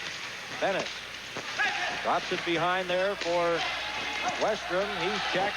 Team USA still has possession. Norwich to Bennett off the boards into the Team Canada zone. We've played 5 minutes here in the third period. Canada leads 4-0. Rolls in behind the Canadian net. Picard, number 24, lost it to Bennett. Bennett back to the line to Norwich. Norwich gets set. Watched by Picard. Then the puck hits Picard. Rolls to the side of the net. They slap away at it. It's knocked loose. Picard has it for Canada. He's upset. And there's a delayed penalty coming up to Team USA. Hampton behind his own goal. Bouchard heads to the bench. Marouk is on as the extra forward. And here comes Marouk with the puck. Drops it back to Hampton. Delayed penalty coming up to Team USA. Hampton to the American line and over. He's stopped. Gives it to Picard, who sends it to an open wing. And it's finally touched by Steve Jensen. And the delayed penalty coming up to Canada. Here we have the infraction. Here we see Picard getting a little pull around and pulled down in the Team Canada zone. And we see Picard there on the ice. Here's the pull around again. Whoops, grab, give him a little turnaround. Picard goes down. Team USA is penalized. And into the penalty box is Tom Younghans, number 9. The goal scorers for Canada. Dennis Marouk has 2. Paymont and Dion, the other goal scorer. Face off to the left of Peter Lepresti. Backup goaltender for Team USA is Jim Wharton. He's on the bench. Looking on, Lepresti been very busy in this game against Canada. From the draw, taken there by Marouk, a shot, and it was knocked down in front as Murphy let it fly. Here come the Americans, led by Jackson. Jackson over the line in front, Fiddler's shot, and Bouchard gloves that. Well, a very dangerous opportunity that Team USA had. Jackson just takes off there from the rebound. Here he is moving down quickly. 3-man opportunity, just gets the defenseman turned, puts it in the slot. Fiddler wastes no time in getting that shot away. And there we have the Team USA man off the edge, looking for that rebound. With a 3-on-2 and a good quick shot while they're shorthanded. And we played 6 minutes and 2 seconds in the third period. Marouk has the puck. Watched there by Jim Warner, number 17.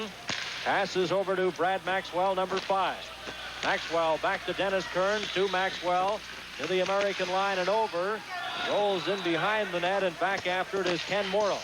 Morrow then just sends it down the ice as Team USA penalized with 1:23 remaining in the penalty to Tom Younghans. Canada leading 4-0. Marouk winds up at center. over the American line, fakes a shot, then is checked by Ken Morrow. Kept in at the line by Kearns to Maxwell. Maxwell passes into the corner to McMillan. Bobby McMillan, number 11, to Marouk behind the net. Back to McMillan. McMillan at the side getting set. Passes it back to the line to Maxwell. Maxwell to McMillan. McMillan a pass in front. They score. Dennis Marouk. His third goal of the game, and it's 5-0. Team Canada taking their time on the power play, moving that puck. They've made use all day of that room behind the net, moving the puck behind. But here we see the puck being thrown back to the point to Maxwell. Maxwell throws it back in. McMillan waits. Look at Marouk just moving in behind the U.S. defender and tipping the puck in for an easy one. But that U.S. defender should have picked him up. Here we see McMillan moving in, just throwing it across. Dennis Marouk just slipping in behind for his third goal of the evening. And McMillan and Maxwell getting assists. At 6 minutes and 58 seconds, another power play goal for Canada. Almost identical play to the last goal by Marouk, with Maxwell and McMillan assisting. Puck back now to number 8. This is Westrom. Westrom for Team USA, chased by Marcel Dion. Passes ahead to Gilligan. Gilligan is stopped there by Shan, but the puck rolls ahead. Stopping at the line is Mike Eves. The Americans keep it in. Shand in the corner. Ace check, but gets the pass over to Pronovo. Here comes Pronovo for Canada. Canada over the line. Pronovo moved in, and Hickey was offside. This is the World Hockey Championship on CTV. Meet two of the best boxers in town. Hey, me and my boys, we drink Highlight. Now, my heavyweight Louie here, he drinks it because it's brewed like a regular beer. Hanson Danny, well, he drinks it because it tastes less filling. Highlight has less than 70 calories a bottle. But when it comes to taste, Highlight is a champion. Highlight, a great light beer for all kinds of reasons. Welcome back to Prague, Czechoslovakia. Canada leading Team USA 5-0. And we've approached the 7-minute, 30-second mark in the third period. Pronovo drops the puck back to Ribble. Ribble on the left side, cleared in by Hickey, and Pete Lepresti at the side of the net left it there. Both teams are at full strength. Leading the rush for the Americans is Pat Westrom. And we have a mix-up. Pat Ribble. And he's there with Gilligan of Team USA, number 18.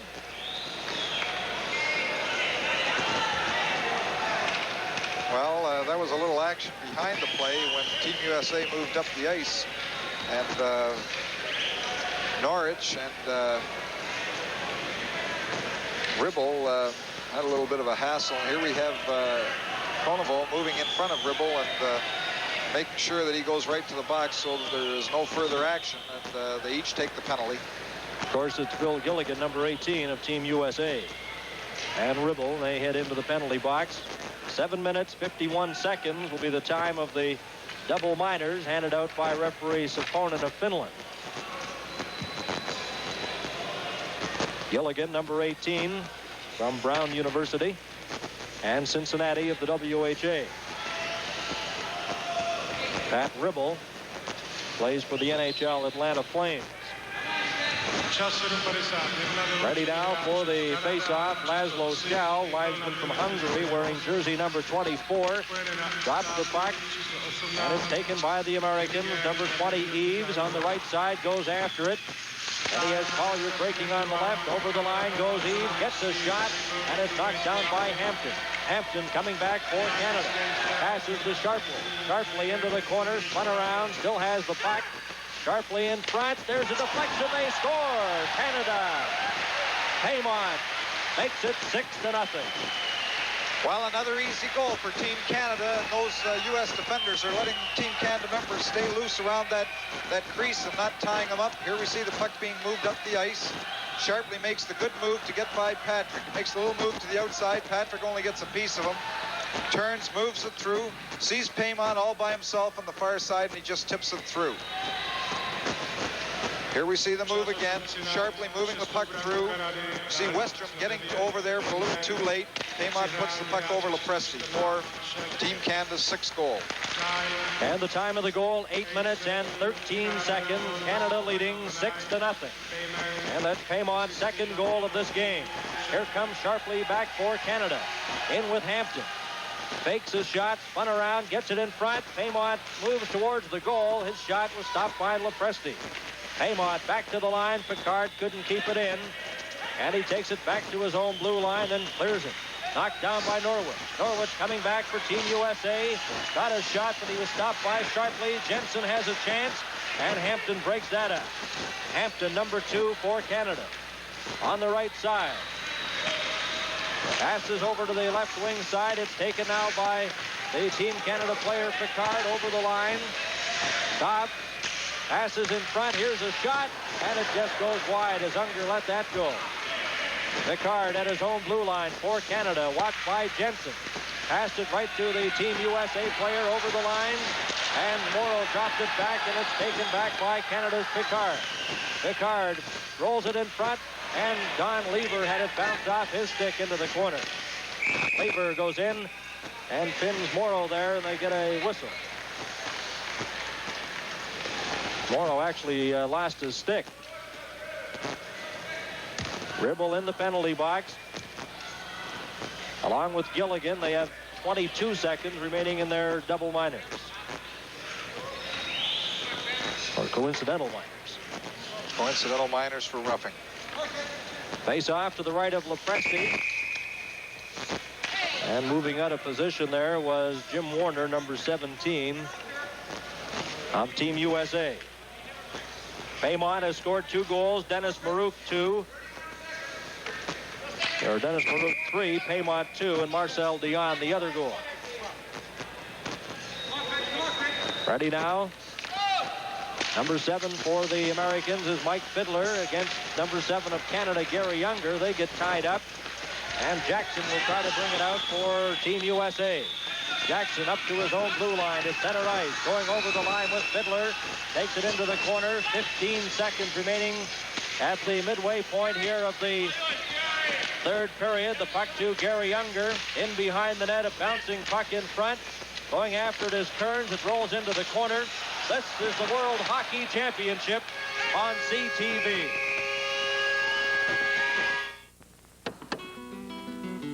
I've been driving for Carling O'Keefe now for the last 6 years.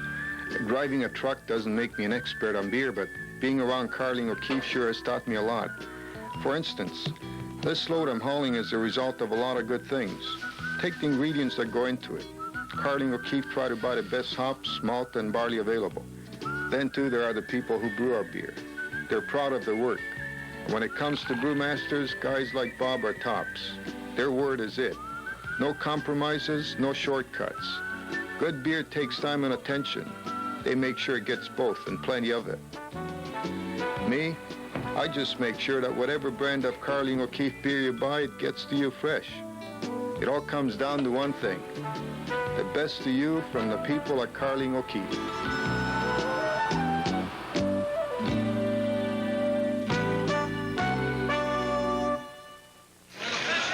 While there's some concern over the status of goaltender Dan Bouchard right at the buzzer there at the midway point of the period, there was a bit of a stick swinging incident in front of the net involving Dennis Kearns and Mike Fiddler. And Fiddler jabbed at goaltender Bouchard, and he was attended to by trainer Rick Noonan, but he appears to be okay now and moves down to the other end of the rink here as the 2 teams change ends. Well, I think he was more or less speared on the shoulder. He seems to be favoring his left shoulder when Kearns and Fiddler were fencing in front of the net. And one of the sticks came up and caught him on the left shoulder and spun him around, and he went down, and there was some concern about him. However, he's standing in there to face Team USA for the last 10 minutes of the hockey game. But that's was a little nasty incident in front of the Team Canada net with some high sticking. And here we see the official, Sabonin, talking to both captains. And I'm sure he's saying, hey, gang, keep those sticks down. They still have the Team Canada penalty box open there. Kearns is in there. 2 minutes and misconduct for spearing. United States penalty for number 7. The Fiddlers in the penalty box for Team USA and Dennis Kearns for Team Canada as they got their sticks up. Now it looks like another Team Canada player is going into the box as well. Ribble goes over to talk to Kearns, and referee Saponin talking to Team Canada official Bill Waters.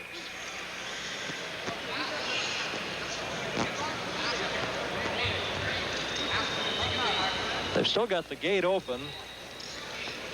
Canada obviously getting 2 minor penalties. And now Don Lever has something to say to referee Saponin, and he goes over to the penalty box. So the 2 Vancouver Canuck representatives, Don Lever and Dennis Kearns, are in the penalty box. At the 10-minute mark of the 3rd period, Canada leads by a score of 6-0. Kearns, number 4, and Lever, number 20.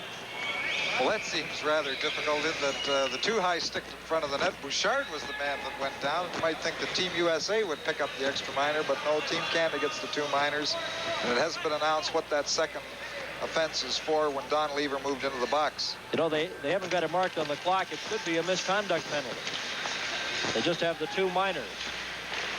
A 10-minute misconduct penalty to Canada and 2 minutes during. It's now official. Here's Marouk moving in front of the net, passes over to David Shand.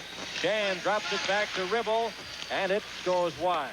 On the far side, Bobby McMillan is checked by Harvey Bennett, knocked down, and the puck rolls to Younghand. Interference penalty against Team USA, and that'll be Harvey Bennett.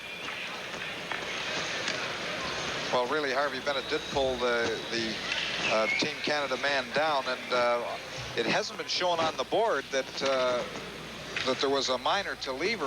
I'm sure it was only the misconduct. The 2 minute goes up for the 2 minutes goes up for Team USA, and Team Canada will have the man advantage here for the next 2 minutes with Bennett going in.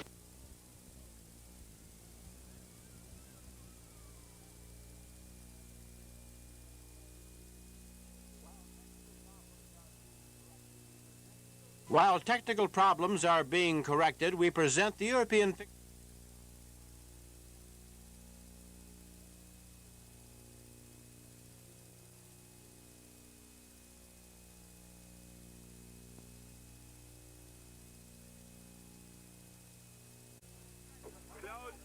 Oui. C'est l'image? Non, j'ai juste...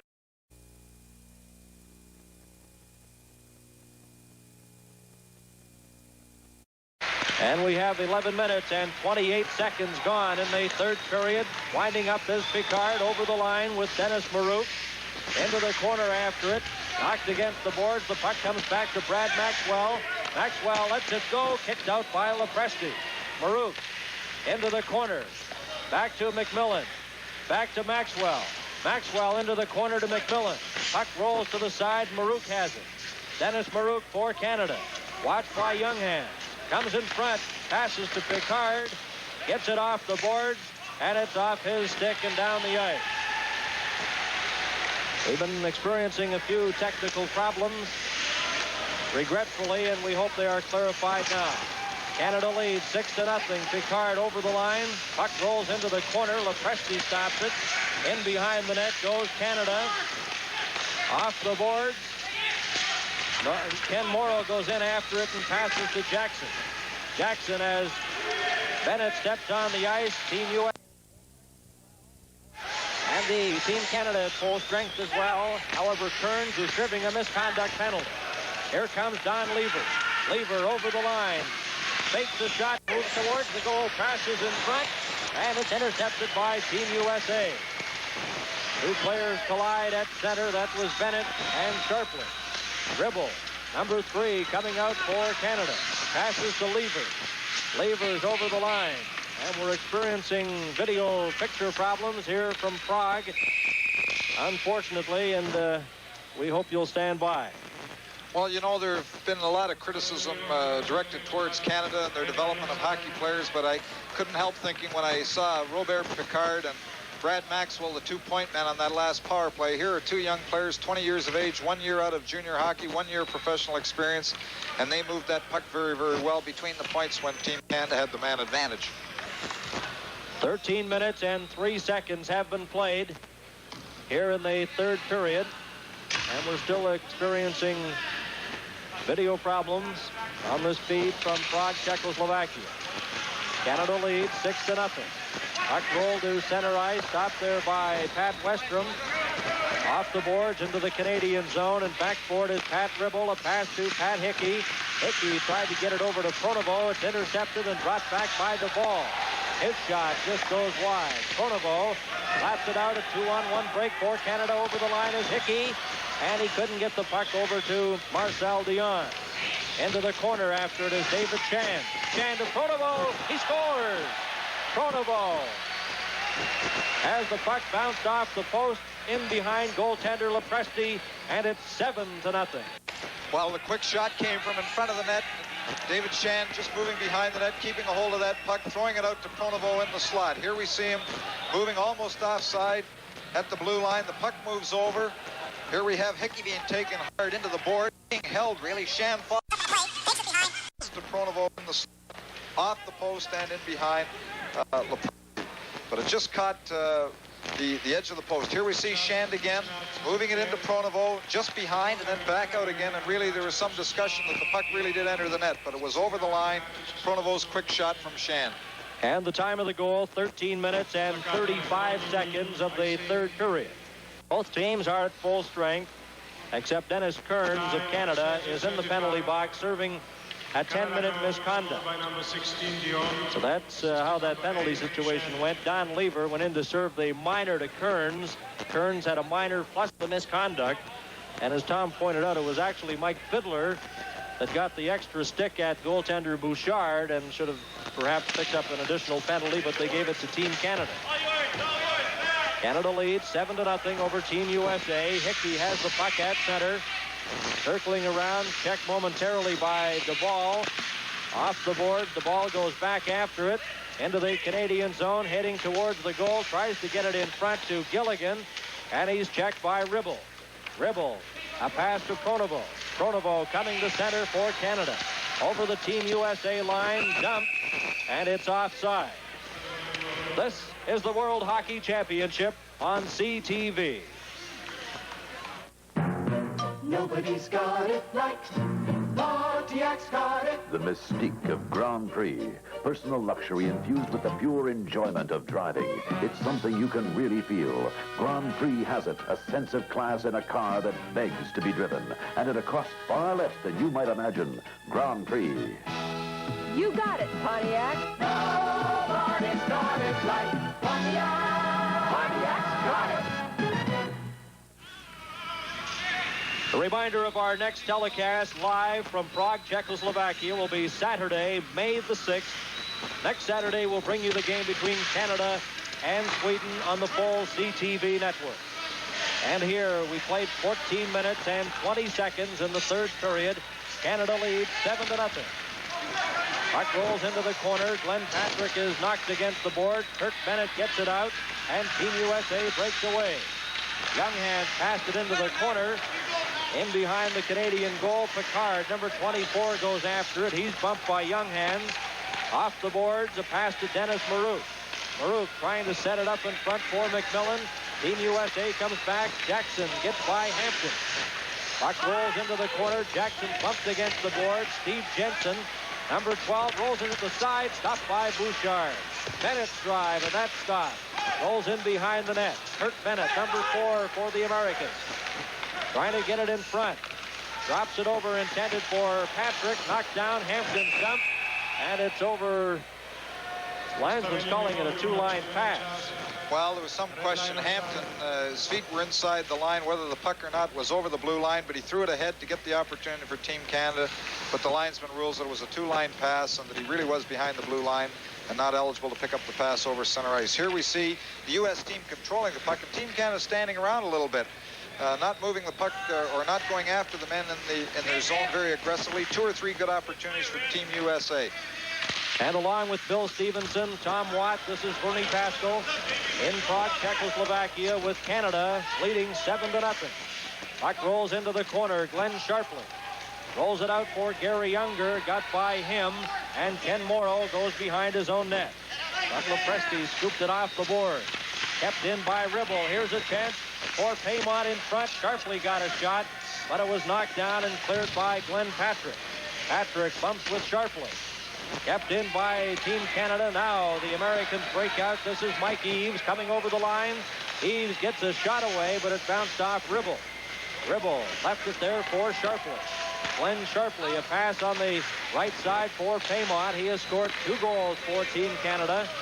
Ribble, number 3. Ribble trying to set up Sharpley. It's knocked down, and the Americans off the boards into the Canadian zone. And it's icing against Team USA. Number 8 for Canada is David Shand. He was the Atlanta Flames' first amateur draft pick in 1976. He played junior hockey in Peterborough, but is a native of Cold Lake, Alberta. And there's Gary Younger. Has a bit of a beard. Another Alberta hockey player. And I know his mom will be watching in Edmonton. 16 minutes and 11 seconds. Puck rolled into the corner. It's taken by Rick Hampton. Or rather, Don Jackson. He stopped, and Jackson goes back after. Jackson behind his own goal for Team USA. Breaking out. Kern still in the penalty box, serving his 10-minute misconduct. With manpower, both teams are at full strength on the ice. Puck on the right side. Knocked down by Bobby Collier. The pass in front. Gilligan shot the rebound. They score. Mike Fiddler on the rebound. Scores on Bouchard. And it's 7-1 as the Americans get on the scoreboard. Well, there we see Mike Fiddler, who was involved in the little hassle with Dennis Kearns, but they moved the puck up. Team Canada gets caught a little bit at the blue line here with the puck moving over. A 2-on-1 opportunity here. Here's Gilligan. Original shot. Not being able to get back. Fiddler is able to push the rebound underneath Bouchard. Here we have Gilligan again. The first shot through the legs. Out from Bouchard. Fiddler just jamming the puck right underneath him for the first USA goal of the evening. And back to the live action. The puck taken by Pronovo, and he deflects it up over the glass out of play. This is the second game here in Prague today. Earlier, the Soviet Union defeated Finland. Finland has certainly surprised many by their performance. They led 2-0 in that game, but finally lost to the Soviet Union.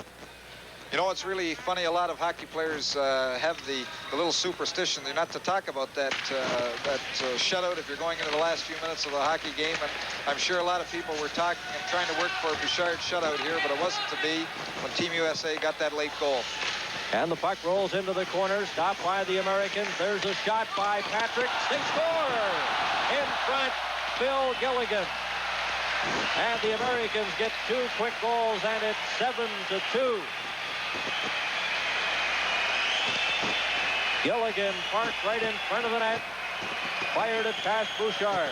Well, Gilligan, Fiddler, and Collier, this line, Collier has been dangerous as well, but Gilligan picking up 2 points, the goal and the assist. Here they are working the puck inside the Team Canada zone. It goes back to the point. There's the shot from Patrick at the point. Gilligan all by himself in front of the net. Pushes the puck by Bouchard, but he got that puck through for the goal. And the time of the goal, 17 minutes and 13 seconds. Gilligan gets the goal for Team USA.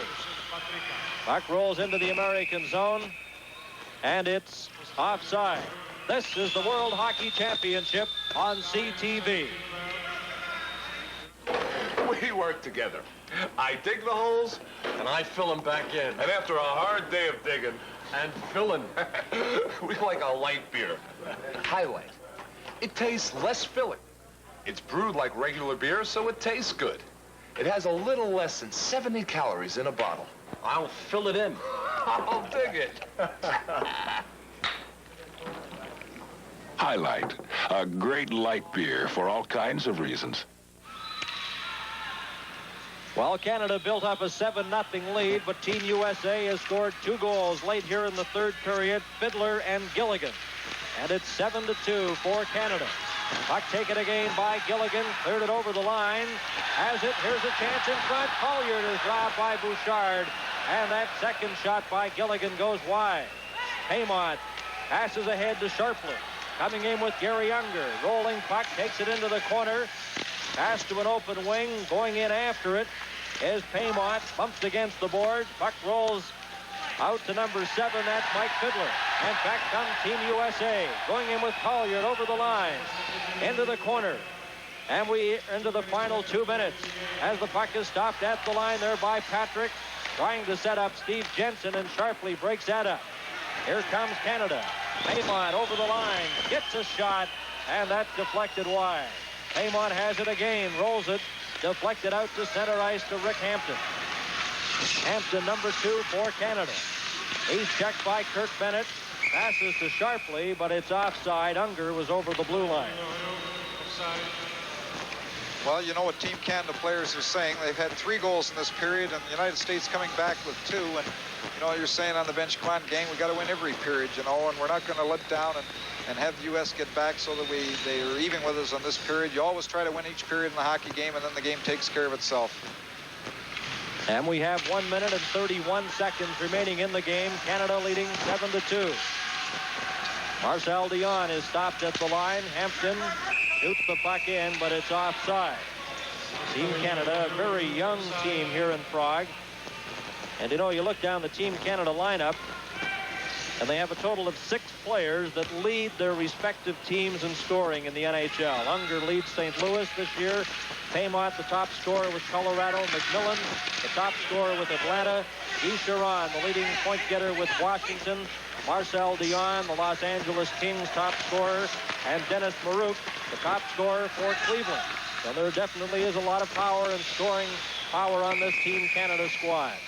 Offside again at the Team Canada line, and we have an injured Canadian player.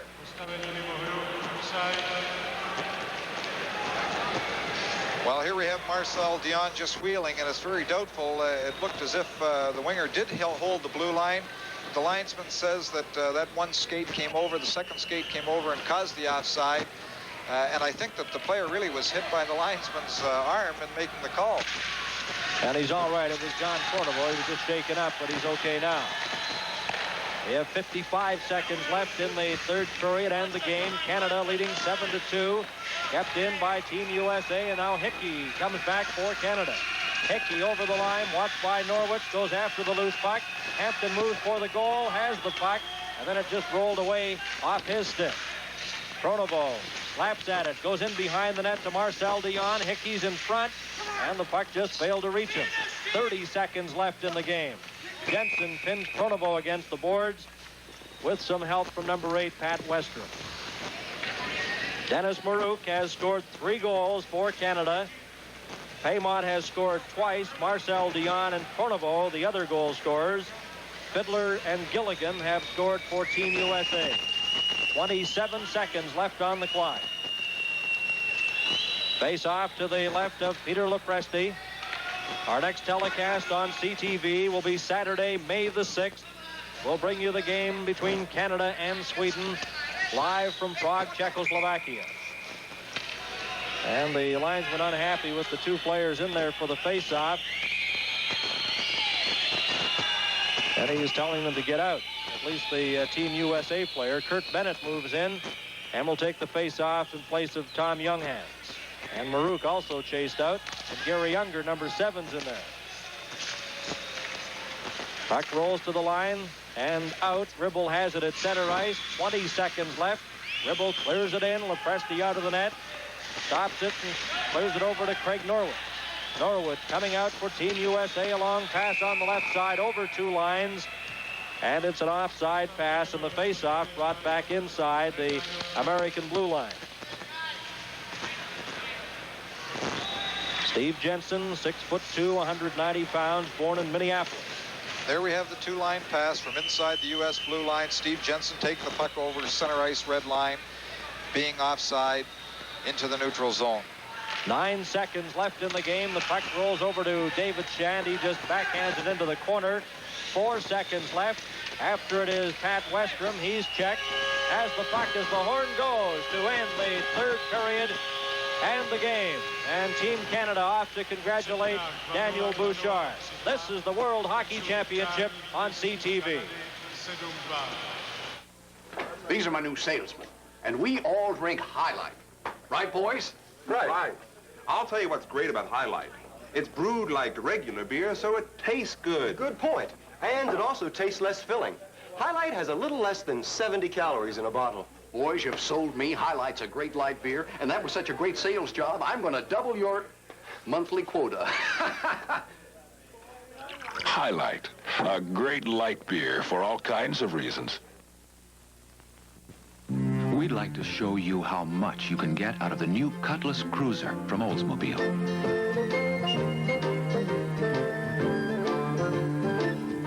And yet it gives great gas mileage. It's very maneuverable, and it's easy to park, with more front headroom, front and rear legroom, and knee room than last year. When it's finished working, it goes out beautifully.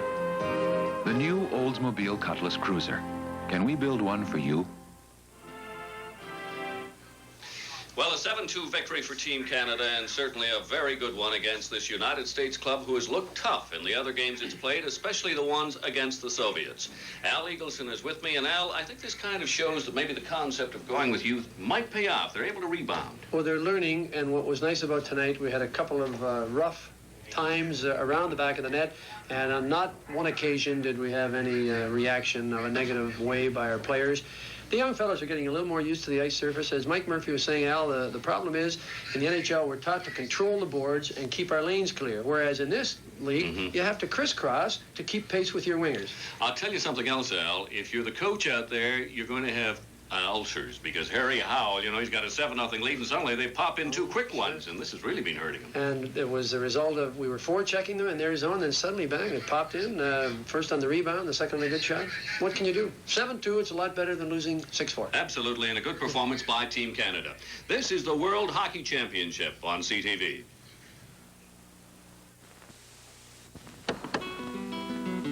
I've been driving for Carling O'Keefe now for the last 6 years.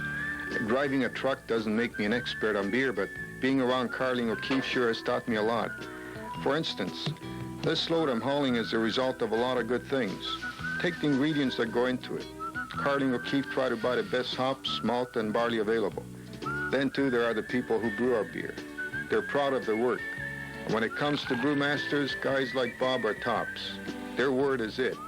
No compromises, no shortcuts. Good beer takes time and attention. They make sure it gets both, and plenty of it.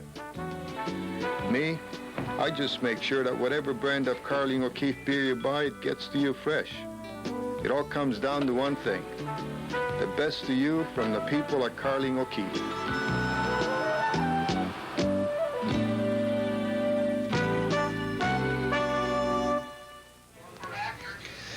Well, we've got a World Hockey Championship that is tightening up because there are 3 teams now tied for the top spot. Those 3 are Sweden, Russia, and Czechoslovakia. Russia had a very tough time before they finally succumbed the Finnish club. Finland was leading them 2-0 before the Russians finally got going.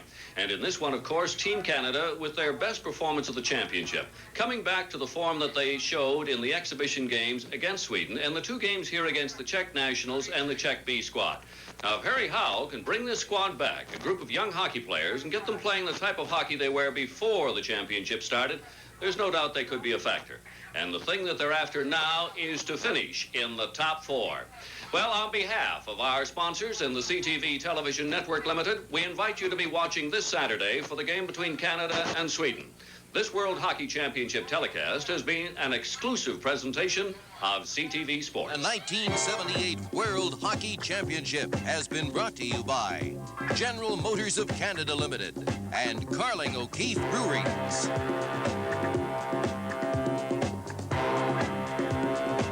Team Canada flies with Air Canada.